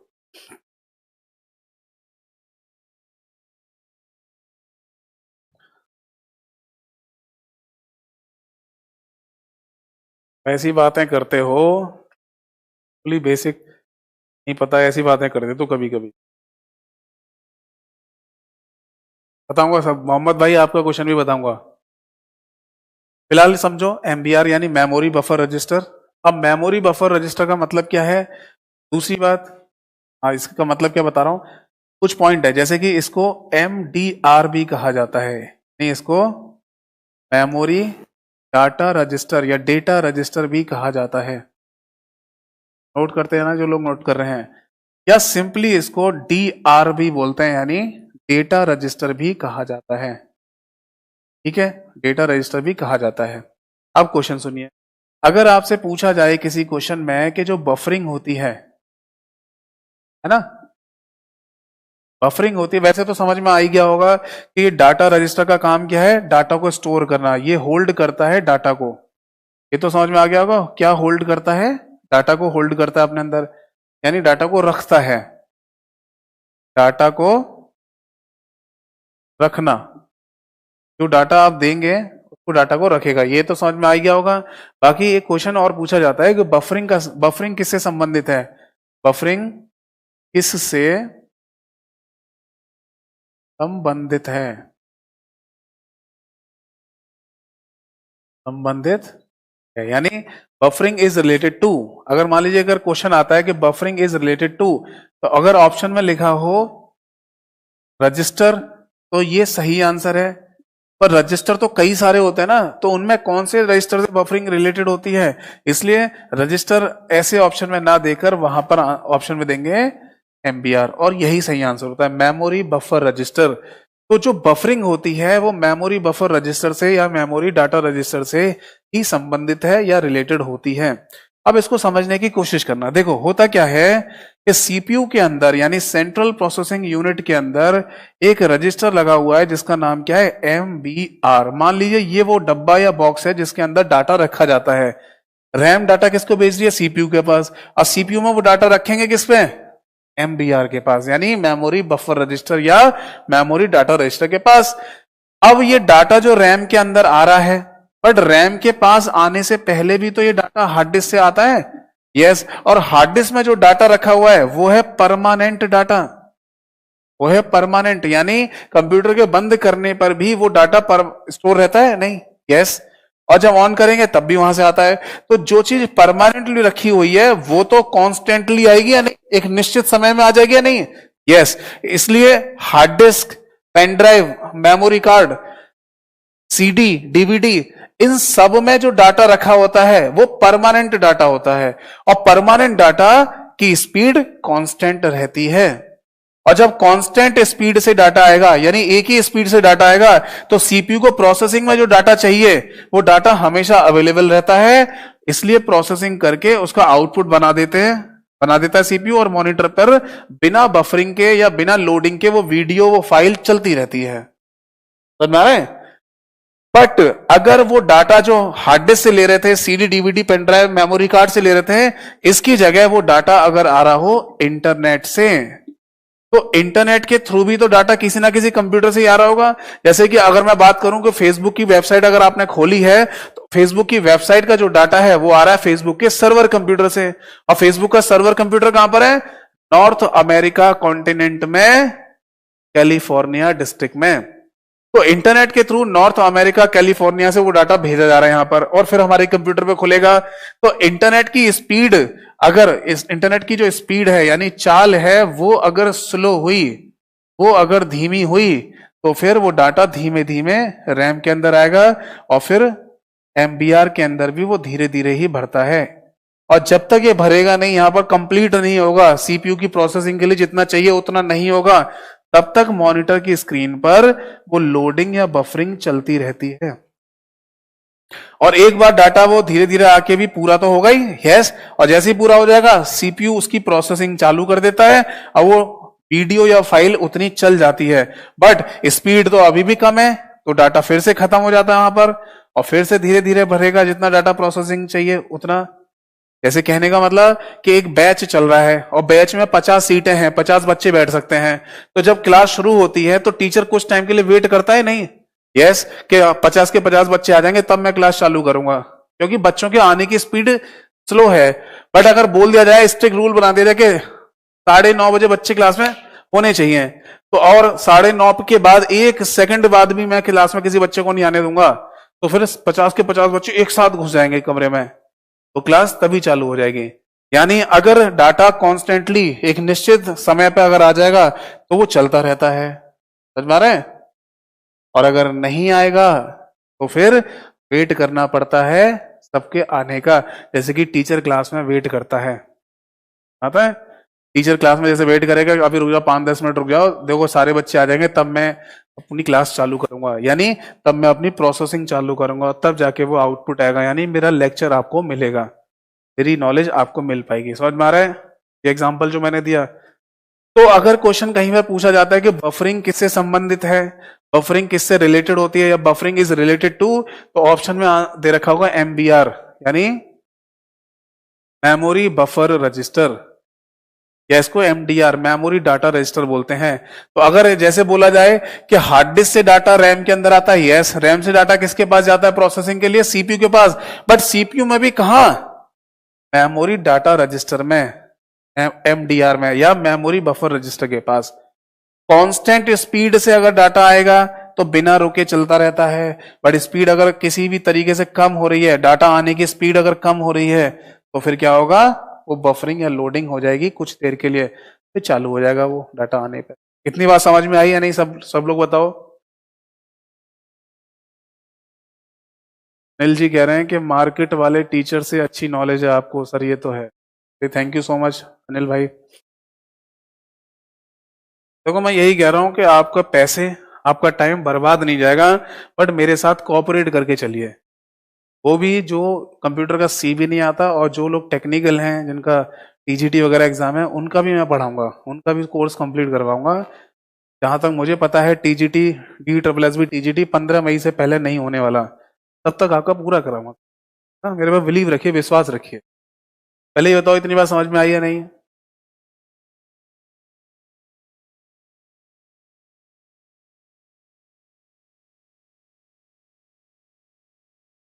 चलो, ये उन लोगों के लिए था जो बिल्कुल बेसिक पढ़ रहे हैं। टेक्निकल वालों के लिए मैं एक एग्जांपल बताऊंगा, है ना, मेमोरी रैम का एग्जांपल लेके। जैसे मैं कल लास्ट में बोल के गया था कि हम एक रैम लेंगे 4096 इंटू 16 वाली, उसको लेके एग्जांपल बताऊंगा। वो टेक्निकल वालों के लिए होगा, बेसिक वालों के लिए नहीं। फिलहाल बेसिक वालों के लिए इन रजिस्टर्स का क्या मतलब है ये मैं बताऊंगा। चलो, तो ये पता चल गया एमबीआर क्या होता है, ठीक है। एक रजिस्टर का नाम है पीसी, पीसी का मतलब है प्रोग्राम काउंटर, प्रोग्राम काउंटर। अब किसी किसी कथन में या स्टेटमेंट में ये लिखा आता है कि इनमें से वो कौन रिस्पॉन्सिबल है, या इनमें से वो कौन जिम्मेदार है जो सीपीयू के पास आने वाली इंस्ट्रक्शन या निर्देश का, यानी अगली इंस्ट्रक्शन या निर्देश का एड्रेस अपने पास रखा होता है या रखता है।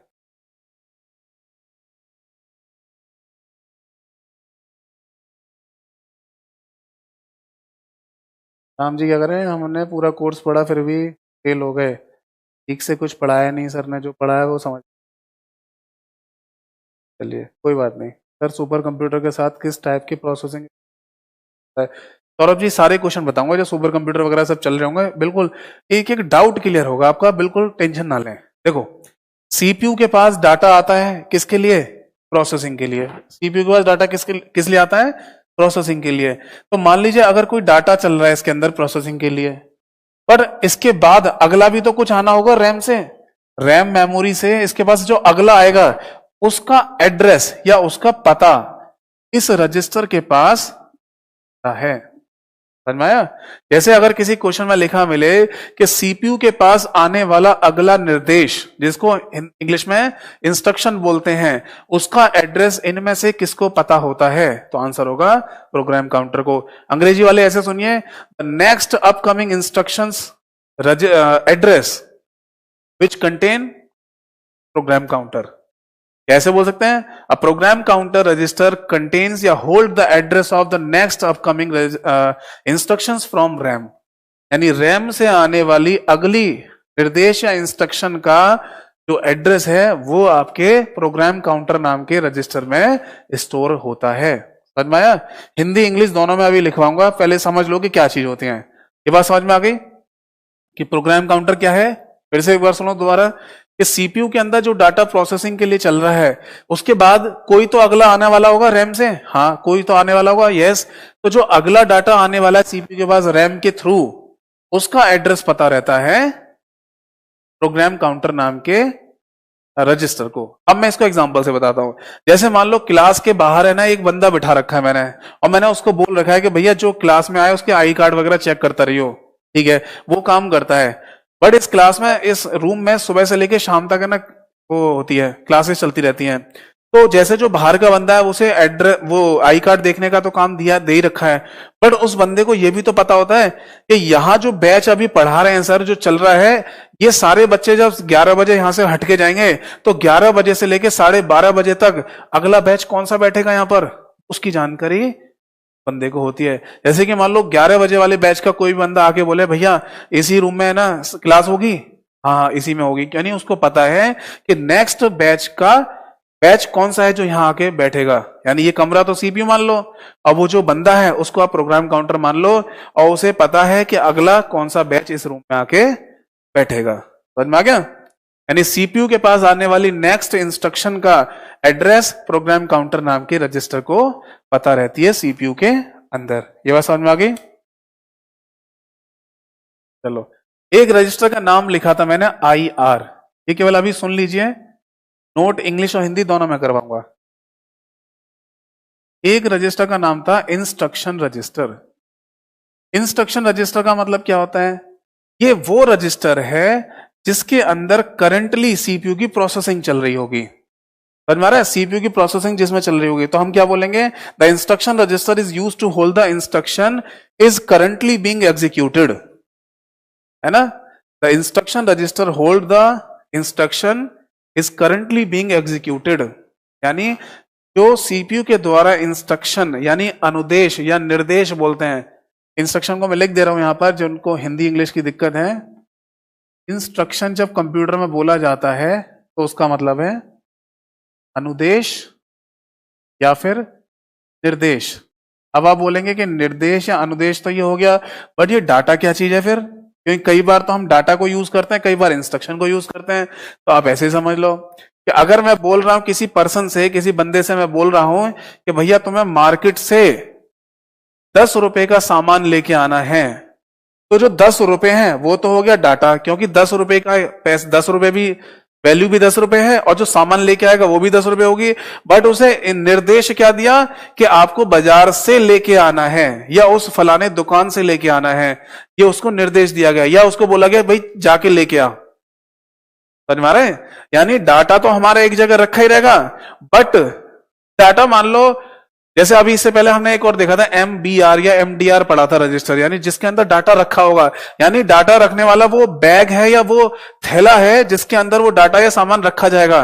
बट उसको निर्देश दिया गया एक बंदे को कि जा भाई वहां से लेके आ सामान, तो वो निर्देश या अनुदेश रखने के लिए एक अलग से रजिस्टर होता है जिसका नाम है इंस्ट्रक्शन रजिस्टर। यानी सीपीयू जिस डाटा की प्रोसेसिंग कर रहा होता है ना, उसके बारे में ये इंस्ट्रक्शन रजिस्टर अपने पास की नॉलेज या उसके बारे में पता रहता है इसको। समझ में आ रहा है? तो सिंपल सा एक डेफिनेशन मैंने अभी जैसे बोली आपको कि instruction register is used to hold the instruction that is currently being executed, यानी जो इंस्ट्रक्शन जो डाटा की है ना प्रोसेसिंग इस समय हो रही है उसके बारे में इंस्ट्रक्शन रजिस्टर के अंदर वो पता रहता है कि किसकी इंस्ट्रक्शन किसकी प्रोसेसिंग चल रही हो। समझ में आ रहा है? इसको कोरिलेट कर लो, मैं समझाता हूं और अच्छे तरीके से। इंस्ट्रक्शन रजिस्टर वो रजिस्टर है जिसके अंदर निर्देश समायोजित होता है या निर्देश की नॉलेज रखी जाती है, निर्देश के बारे में इसको बताया जाता है। अब निर्देश कौन किसको बताया गया? उस लड़के को। निर्देश क्या था? बाजार से सामान लेके आ। और डाटा क्या था? वो जो 10 रुपए का सामान आएगा। रखा किसमें? बैक्स में, यानी एमडीआर में। समझ में आ रहा है? एमडीआर नाम का रजिस्टर जिसमें डाटा रखा गया था, यानी वो थैला। निर्देश क्या है कि भैया लेके आ वहां से, ये तो निर्देश हो गया, इंस्ट्रक्शन हो गई। बताई किसको गई? उस लड़के को बताएगी। तो जो लड़के को निर्देश दी गई है वो लड़के के दिमाग में होगी या नहीं कि क्या करके आना है उसको? तो ये इंस्ट्रक्शन रजिस्टर वो इंस्ट्रक्शन को जो होने वाली है, अभी जो मार्केट से सामान लेके आने वाला है उसके बारे में वो निर्देश उसके माइंड में है। समझ में आ गया? हिंदी में अगर मैं बोलूं बिल्कुल इस लाइन को तो क्या बोलेंगे कि इंस्ट्रक्शन रजिस्टर यानी अनुदेश या निर्देश रजिस्टर का प्रयोग या उपयोग उस अनुदेश को रखने के लिए किया जाता है जिसे वर्तमान में सीपीयू द्वारा निष्पादित किया जाता है। यानी सीपीयू के द्वारा करंटली एग्जीक्यूट किया जा रहा है जो डेटा है ना, और उसकी जो इंस्ट्रक्शन है वो इंस्ट्रक्शन रजिस्टर में रखी जाती है। थोड़ा सा मुझे लग रहा है कि हाँ लाइन हेक्टिक्स या टेक्निकल सी हो रही है, पर थोड़ा सा हम इसे समझने की कोशिश भी करेंगे, क्योंकि ये जो मैंने अभी सामान लेने वाला एग्जांपल बताया इससे इजी एग्जांपल मैं नहीं बता सकता। समझ में आ रहा है? इंस्ट्रक्शन और डाटा में अंतर यही है। डाटा तो वो चीज है जैसे कि हम कोई सामान की बात कर रहे हैं, है ना, एग्जैक्टली डाटा क्या है ना, ये इसका मीन क्या होता है वो तो मैं आगे समझाऊंगा। डाटा बेस भी जब हम पढ़ेंगे तब समझ में आ जाएगा। फिलहाल के लिए समझ लो कि डाटा एक सामान है और इंस्ट्रक्शन जब हम बोलते हैं तो वो होता है अनुदेश, है ना। निर्देश बोल दो, अनुदेश बोल दो, जो बताया गया उसके बारे में। बताओ समझ में आई या नहीं ये बात? जल्दी से बताइए कमेंट सेक्शन में।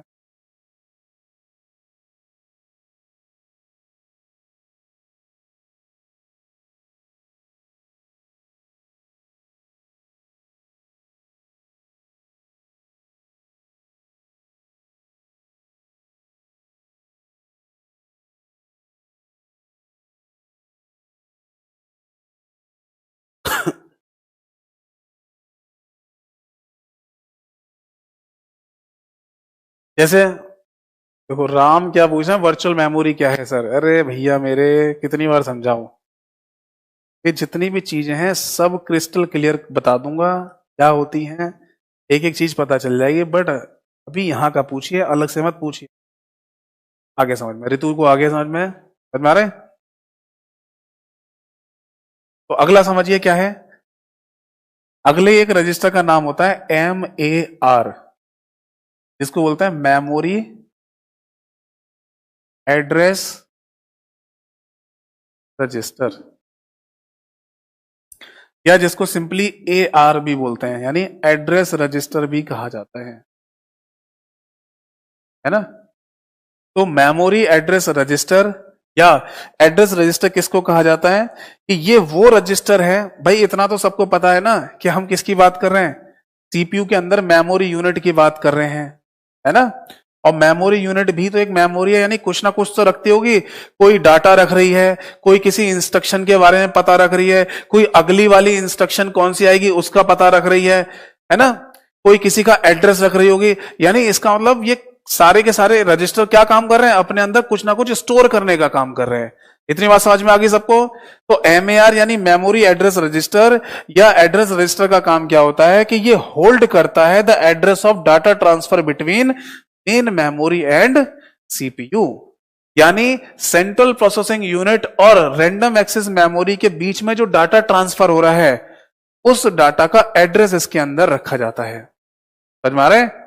स्टेटमेंट में फिर से बोल दे रहा हूं इंग्लिश में, द MAR यानी memory address register hold the address of data transfer between CPU and main memory यानी रैम।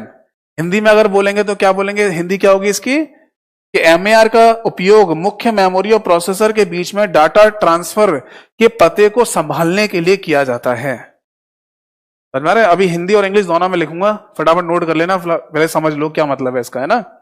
चलो अगला जैसे कि मैं बता रहा था आपको, एक रजिस्टर होता है जिसका नाम एक्यूमुलेटर है। क्या है? एक्यूमुलेटर। ये एक तरीके से टेम्पररी रजिस्टर होता है। ये क्या है? इसको टेम्पररी रजिस्टर बोलते हैं। टेम्पररी रजिस्टर बोलते हैं। जैसे कि अब इसमें थोड़ा सा टेक्निकल पॉइंट हम ऐसे समझेंगे कि सीपीयू के अंदर जो एएलयू होता है ना, मैं सीपीयू लिख दे रहा हूं कि सीपीयू के अंदर जो एएलयू है, अर्थमेटिक लॉजिकल यूनिट है ना, तो अर्थमेटिकल लॉजिक यूनिट क्या काम कर रहा होता है? मैथमेटिकल ऑपरेशंस को, मैथमेटिकल यानी गणितीय ऑपरेशन को देख रहा होता है ना। जैसे कल हमने समझा था एएलयू की डेफिनेशन और एएलयू के बारे में कि जितने भी अर्थमेटिक ऑपरेशंस है वो सारे के सारे रख ये मतलब परफॉर्म करेगा।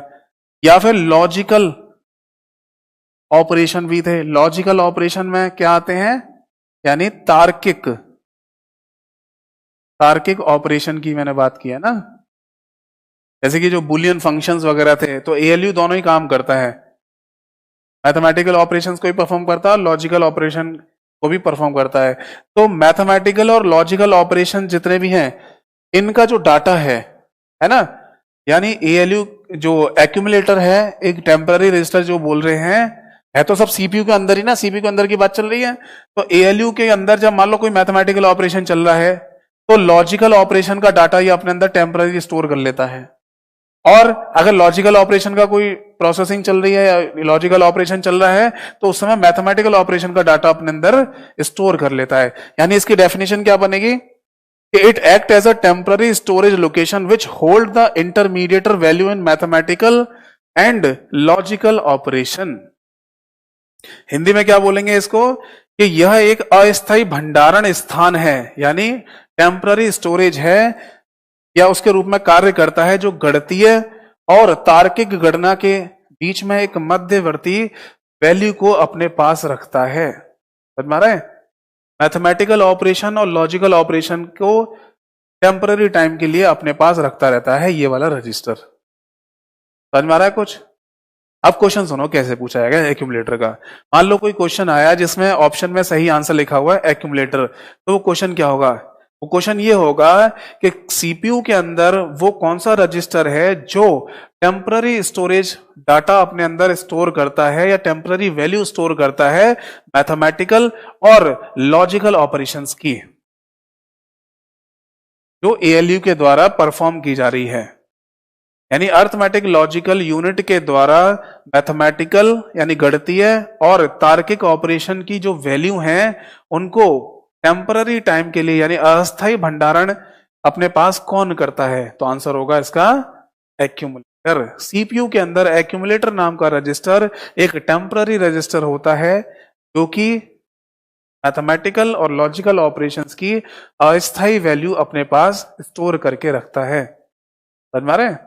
मैथमेटिकल ऑपरेशन मैंने कल बताए थे आपको, जैसे कि प्लस हो गया, माइनस हो गया, मल्टीप्लिकेशन हो गया, डिवीजन हो गया, और ये आपके बुलियन वाले फंक्शंस होते हैं, बुलियन फंक्शंस, है ना, जैसे ए डॉट बी वाला, और आपका ए प्लस बी हो गया। आते तो इसमें भी यही चीज है, प्लस माइनस वगैरह, है ना, ये तरीके सिंबल हो गए, ए डैश हो गया। तो बुलियन जितने भी फंक्शंस हैं उनको लॉजिकल ऑपरेशंस वगैरह बोलते हैं। तो लॉजिकल ऑपरेशन और मैथमेटिकल ऑपरेशंस के जो वैल्यू हैं उनको टेम्पररी टाइम के लिए अपने पास स्टोर करता रहे। सिंपल सा एक बार और समझो कि एएलयू के अंदर मान लो कोई मैथमेटिकल ऑपरेशन चल रहा है, उसके बाद उसे लॉजिकल ऑपरेशन परफॉर्म करना है, तो उस मैथमेटिकल ऑपरेशन की जो वैल्यू है जिसकी बाद में जरूरत पड़ेगी वो अपने पास स्टोर करके रख लेगा। फिर जरूरत पड़ेगी तो उसे उठा के दे देता है।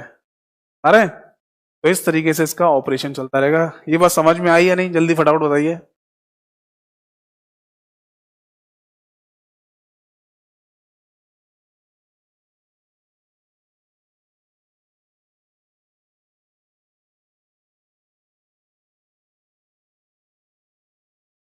जल्दी से बताइए, ये बात समझ में आई या नहीं? इंपॉर्टेंट टॉपिक है रजिस्टर का भी। इसके बाद हमें फिर गेट्स पढ़ने हैं, लॉजिक गेट्स। उसके बाद फिर हमें फ्लिप फ्लॉप पढ़ने हैं, जो अक्सर एग्जाम में पूछे जाते हैं। और धीरे धीरे करेंगे, ऐसा नहीं कि मैं एक ही दिन में आपको सारी चीजें बता दूंगा। समझ में आ गई?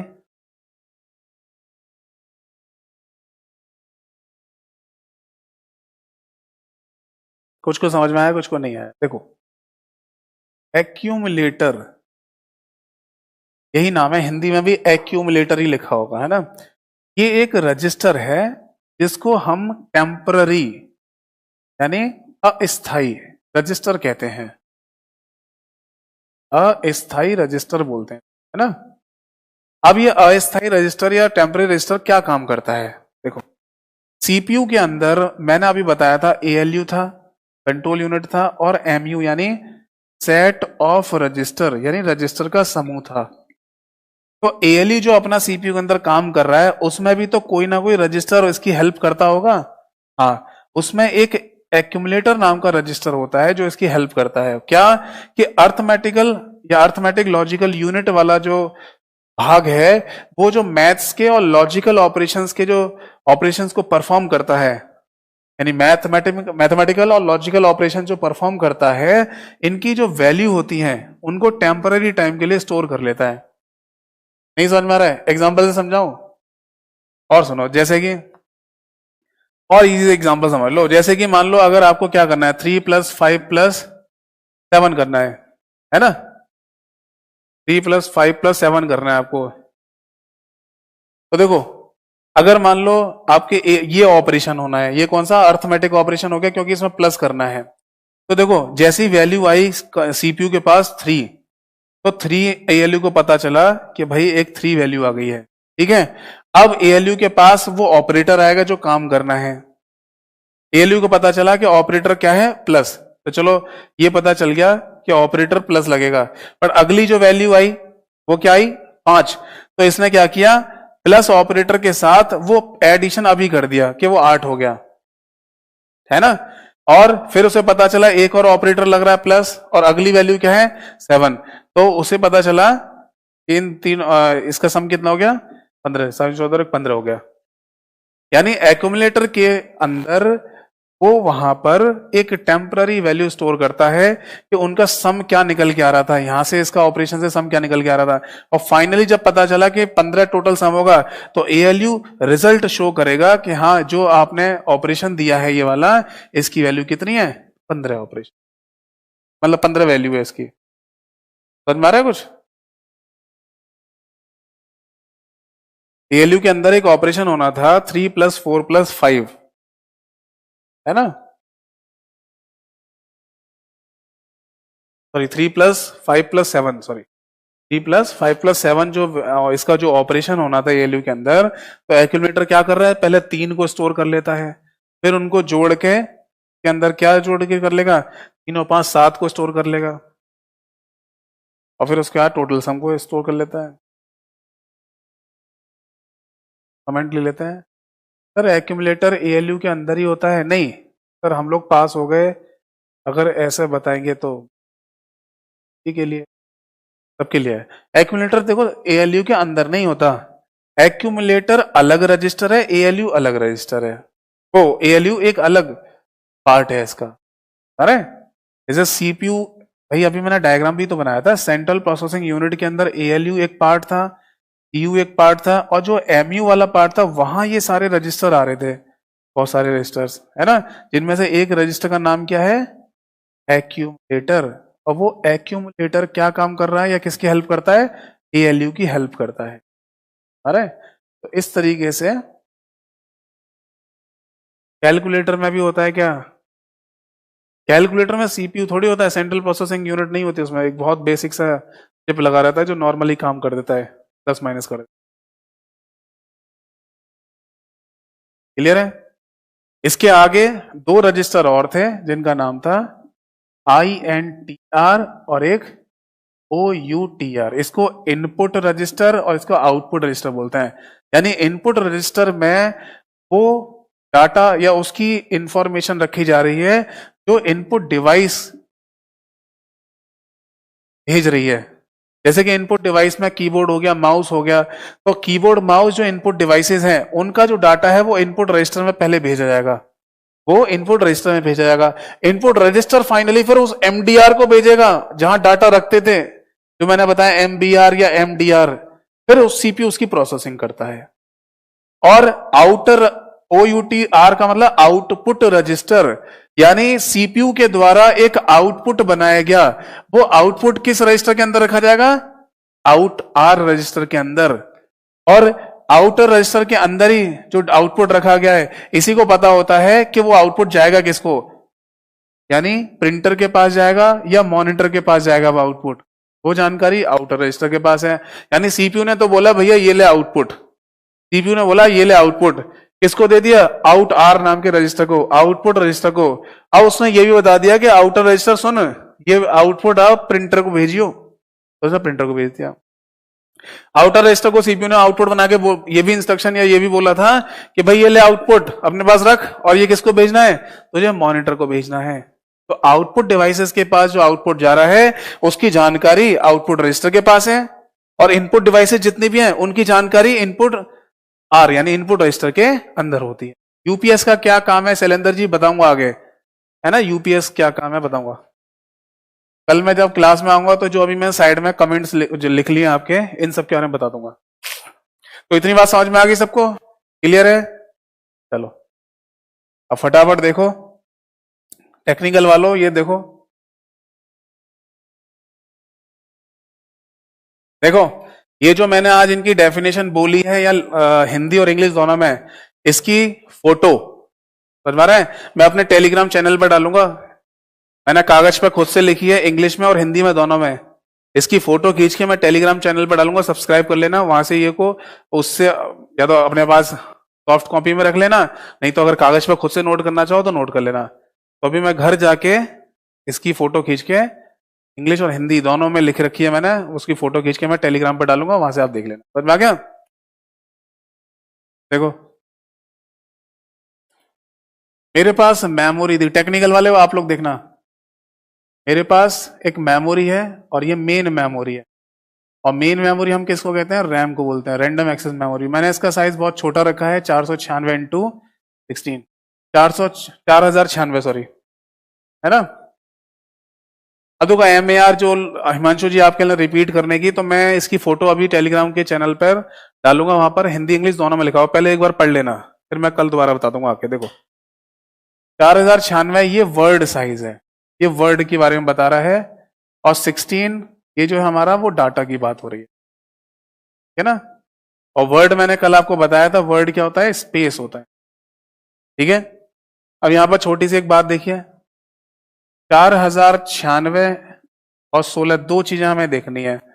4096 का मतलब होता है, कंप्यूटर में अगर कोई भी नंबर आपको दिखाई दे वो 4 डिजिट का हो, तो उसे 1024 से भाग दे देना, वो पूरा का पूरा कट जाता है। ऐसे नंबर होते हैं हमेशा। तो इसका मतलब ये 1024 से 4 बार कटा, तो इसका मतलब 4 गुणा 1024 लिखेंगे।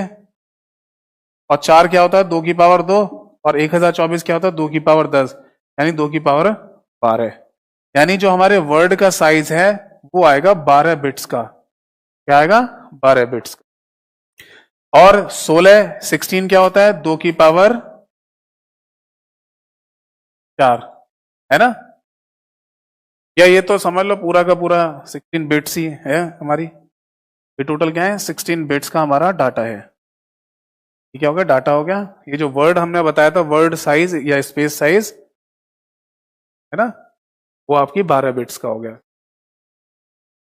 अब आप समझे या नहीं? ये रैम की बात कर रहा हूं मैं। रैम के अंदर वर्ड जो है हमारा वो 4096 है, यानी ये है आपकी रैम।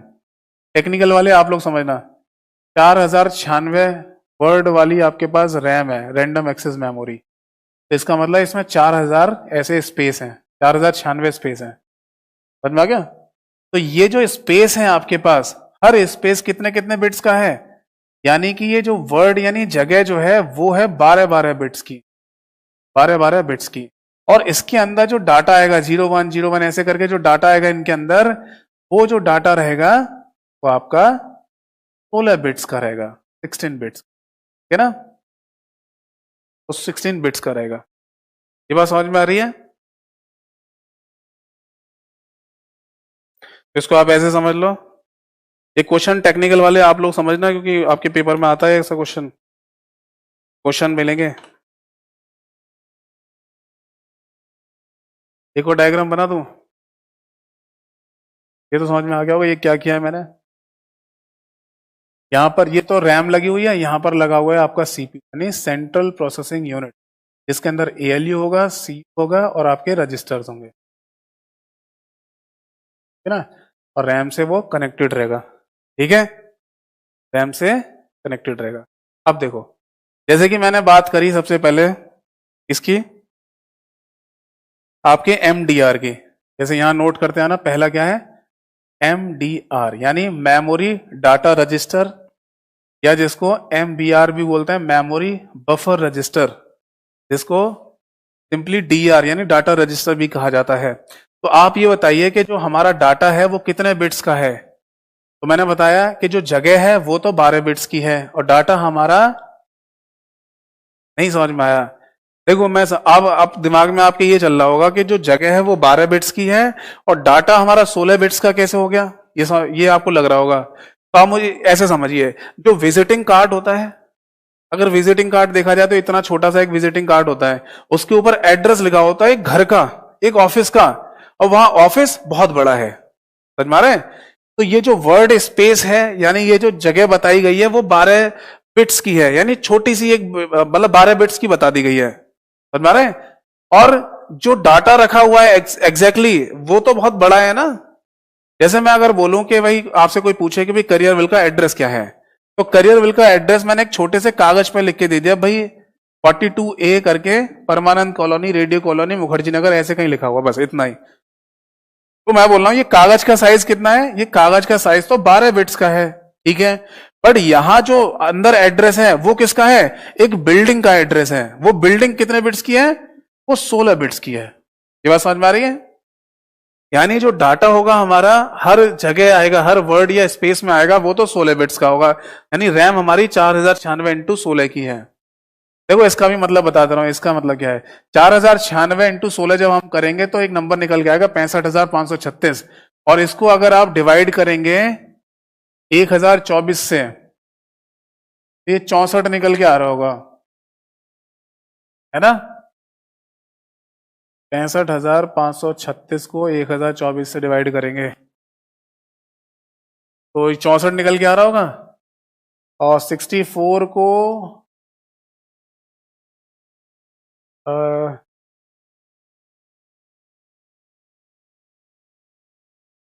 एक सेकंड रुको,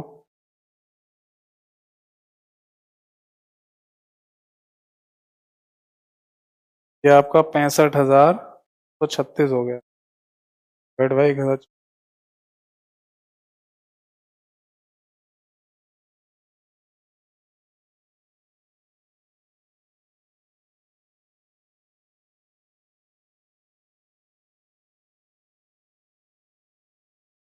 ये 64 की होगी हमारी, है ना, 64 क्या हो गया इसमें,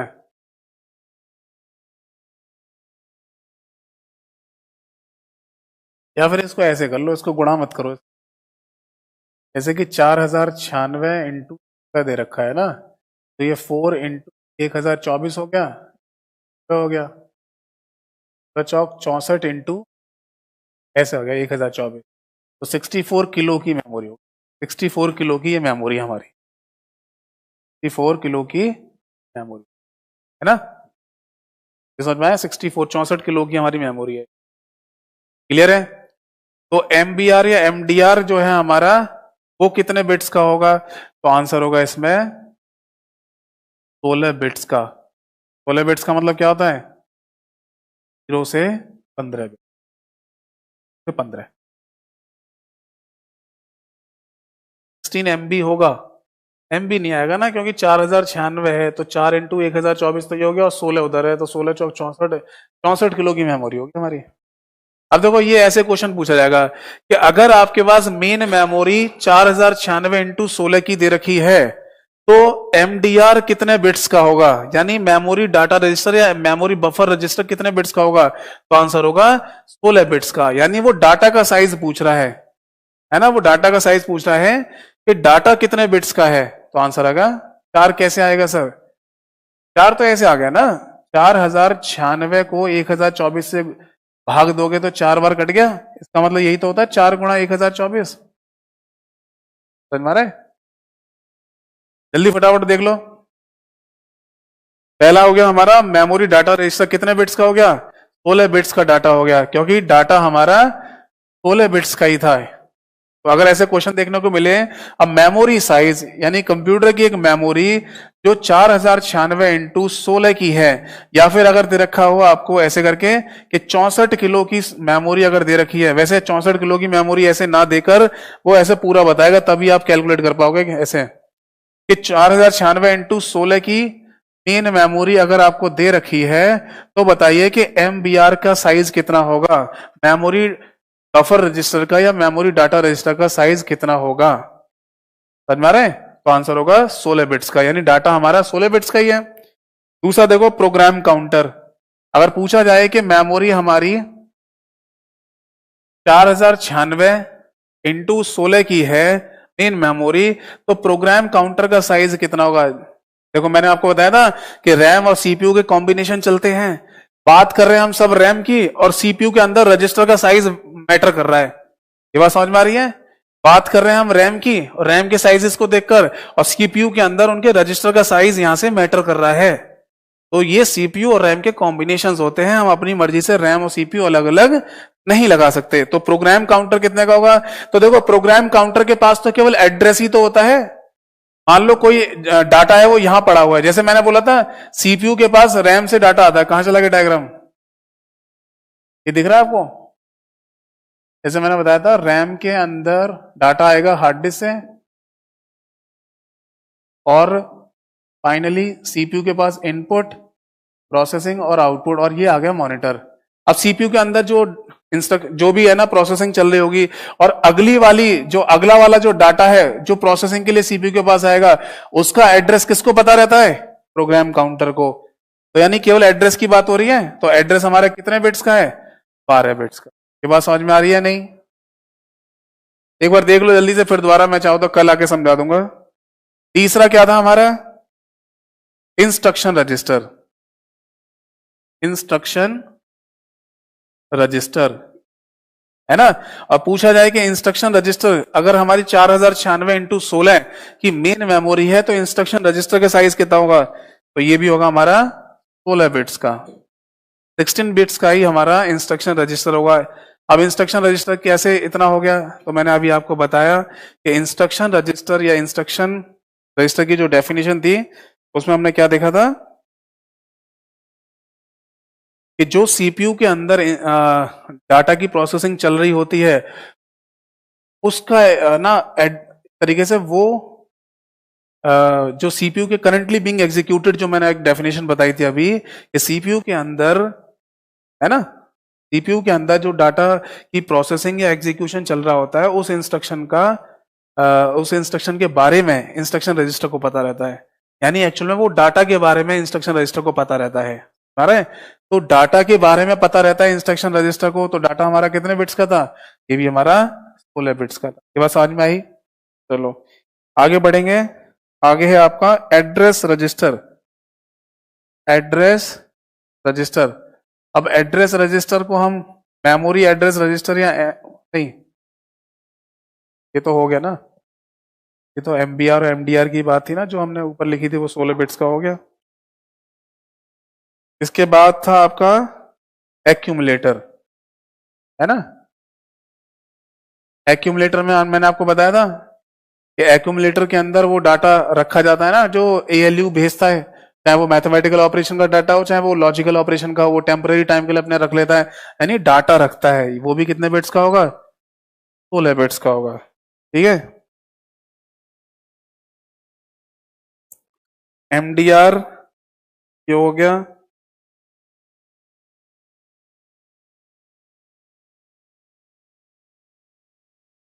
और इसके अलावा मैंने आपको बताया था इनपुट रजिस्टर था,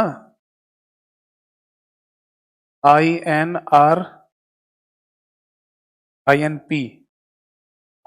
रजिस्टर, और एक आउटपुट रजिस्टर था, है ना। ये फिर है ना इनपुट और आउटपुट डिवाइसेस के ऊपर मैटर करता है या वेरी करता है। तो इनको आप है ना, इनके बारे में पूछा नहीं आता वैसे, वो कितने कितने बिट्स का भी रख लो, 8 बिट्स का रख लो, या 16 कर लो, या 32 कर लो, जो आपका मन है वो कर सकते हैं। है ना। हाँ ये गोविंद जी ये बेसिक वालों के लिए नहीं था, ये टेक्निकल वालों के लिए है, जिनमें ये क्वेश्चन पूछा जाता है कि अगर आपके पास एक मेमोरी है जो 4096 गुणा 16 की है, यानी 4096 इंटू 16 की मेमोरी या मेन मेमोरी दे रखी है, तो उस केस में MAR या जैसे MDR है तो उसका एड्रेस या वो कितने बिट्स का होगा। MAR था ना, एक और पांचवा और रह गया था MAR, वो भी यहाँ पर एड्रेस की बात हो रही है, जहां एड्रेस की बात होगी वो 12 बिट्स का होगा, है ना। इंस्ट्रक्शन रजिस्टर जो है उसमें जो टेक्निकल वाले हैं वो चाहो तो कल आके बताऊंगा, इसमें 3 चीजें होती हैं, आई, ऑप कोड, है ना, और एक ऑपरेंड। यहाँ ऑपरेंड हमारा 12 बिट्स का होगा, 2 से 12, ऑप कोड हमारा 3 का होता है और ये 1 बिट का होता है, तो 12 और 3 15 और 1 16, तो इंस्ट्रक्शन रजिस्टर भी हमारे 16 बिट का होता है। चलो मैं कल बताऊंगा आके, है ना, अभी टाइम ज्यादा हो रहा है, 11:15 हो गए। चलो कल इसको आगे थोड़ा सा ये एग्जांपल से दोबारा समझा दूंगा, फिर आगे लॉजिक गेट्स पढ़ेंगे। तो आज की क्लास को और आज की सभा को यहीं समाप्त करते हैं, समाप्ति की घोषणा करते हैं।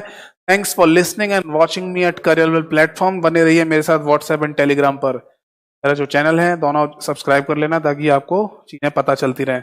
अभी थोड़ी देर में मैं आपको इन सबकी जो डेफिनेशन है हिंदी और इंग्लिश में वो आपको टेलीग्राम पर फोटो खींच के डालूंगा, वहां से ले लीजिएगा, ठीक है। Thank you so much, good night to all of you, good night, ठीक है। जो भी किसी के डाउट है मैंने लिख लिया यहाँ पर और फोटो खींच लूंगा, कल आके आते ही मैं बताऊंगा, ठीक है।